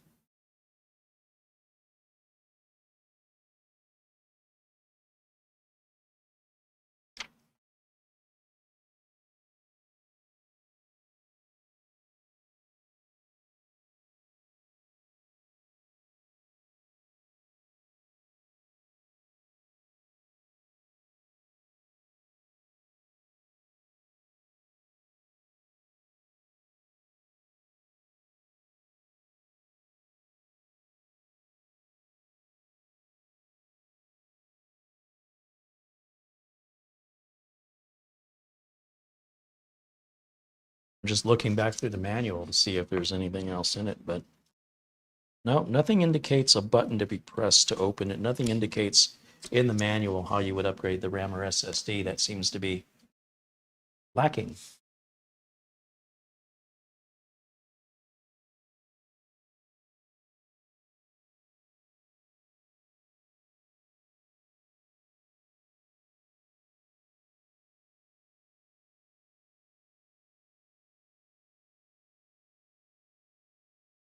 But they do have customer service. We can email them and see what they say.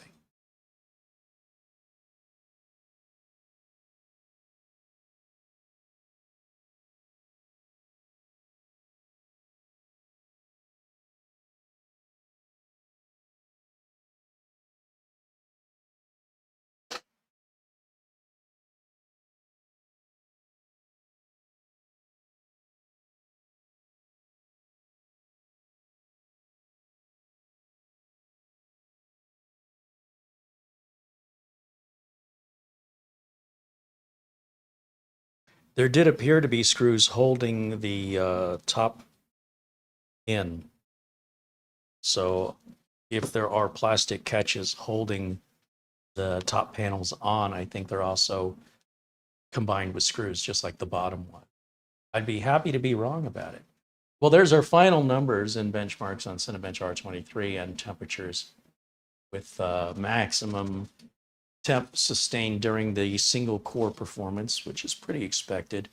And 92, we're right there, right there. I'm good with it.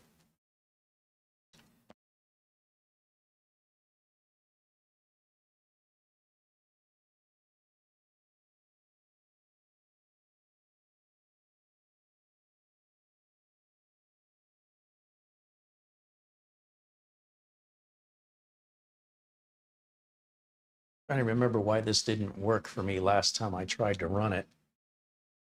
What it needed. Let's see.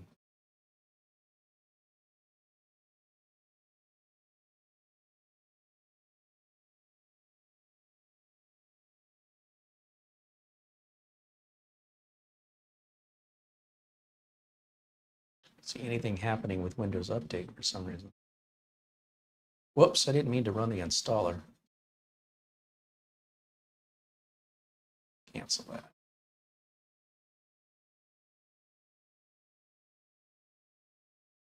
Well, that's superposition. I don't like that either.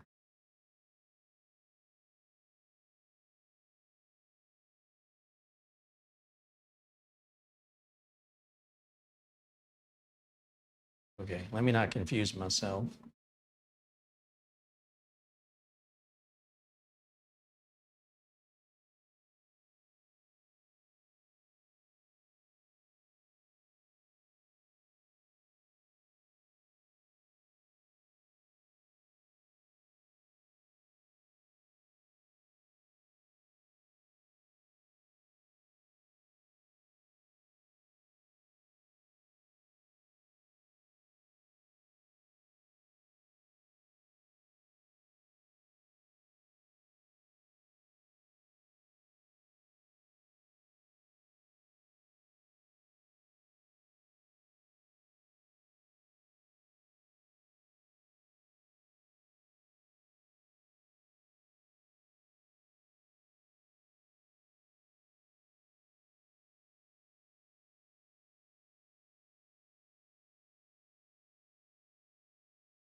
Essentially what you can do, you should be able to go to Nvidia.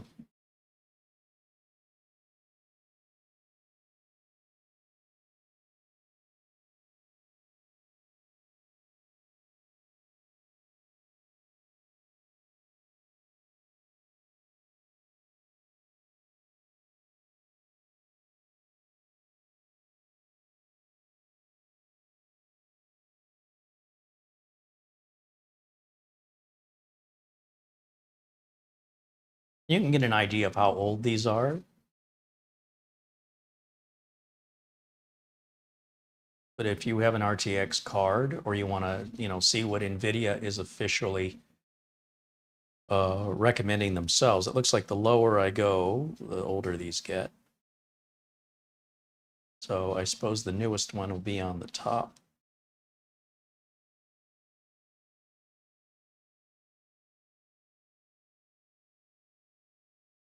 And that's a couple of years old, 5 years old. And these are big demos. They will take a while to download.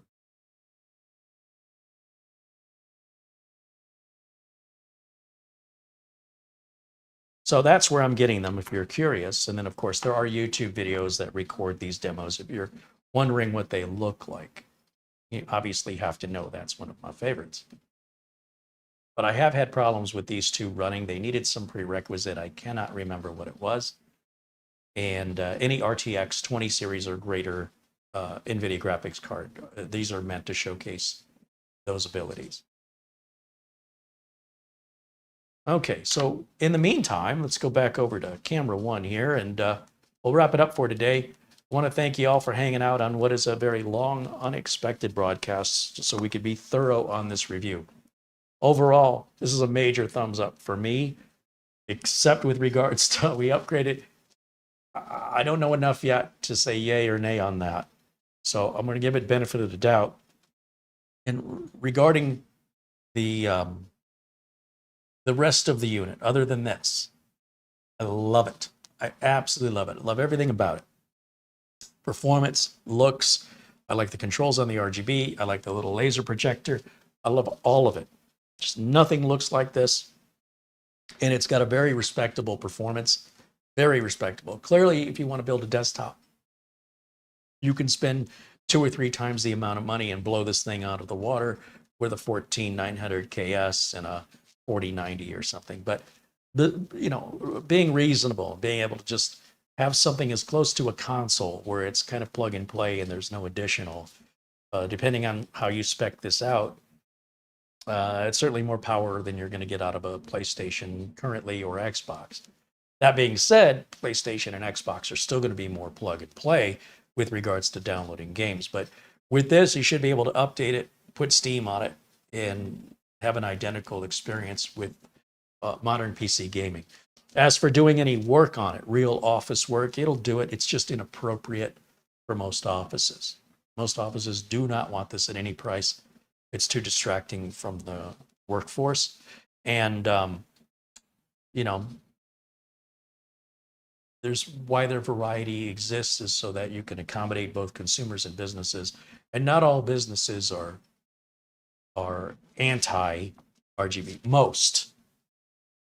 But businesses like game developers or certain specialty businesses might actually have something like this. So when I speak in those general terms, I'm talking about the vast majority.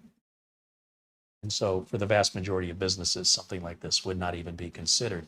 But for a consumer, well, there's a lot to like. And with those discounts and the pricing the way it is, yeah, it's a good deal. I'm also happy to put to rest this whole issue of infected computers.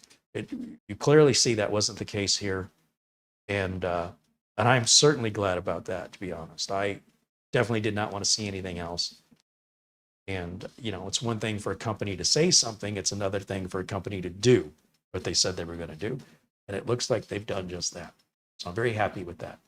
I want to thank everybody who has contributed throughout today's show, all of our supporters, our members, super chat contributions, Amazon gift cards. Thank you guys so much. Oystein, Buster, Frankie B, Peter VZ, David Graham, Jose Lopez. Welcome, Larry Fairchild, as a new member. Thank you again.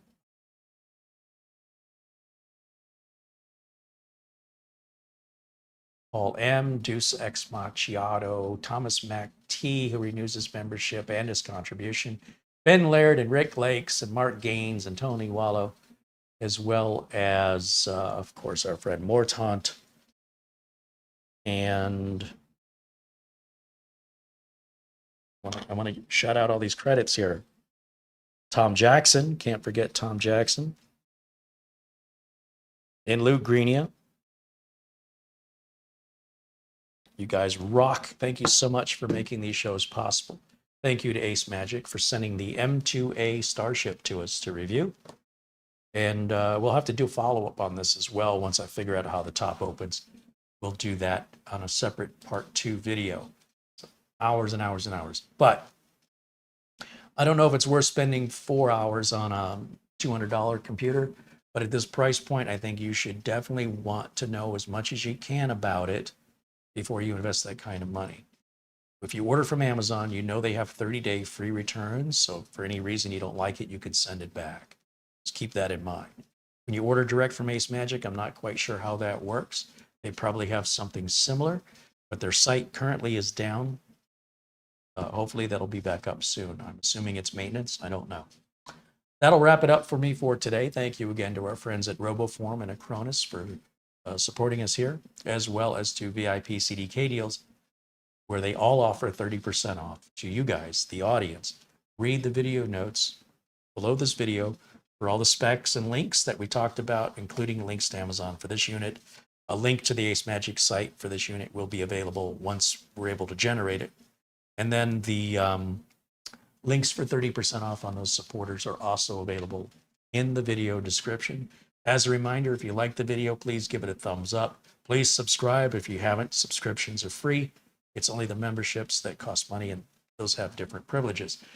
Find me in Hawaii with $1.99 there in the last minute. Thank you. Find me in Hawaii. That's Ken. Thank you, Ken. That'll wrap it up for me. Thank you to Mara.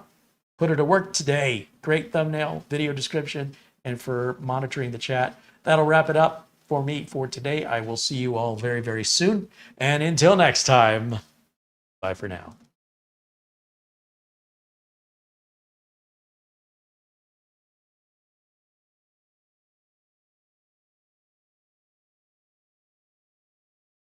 Trying to find an outro. I thought I had one. Let's do this one.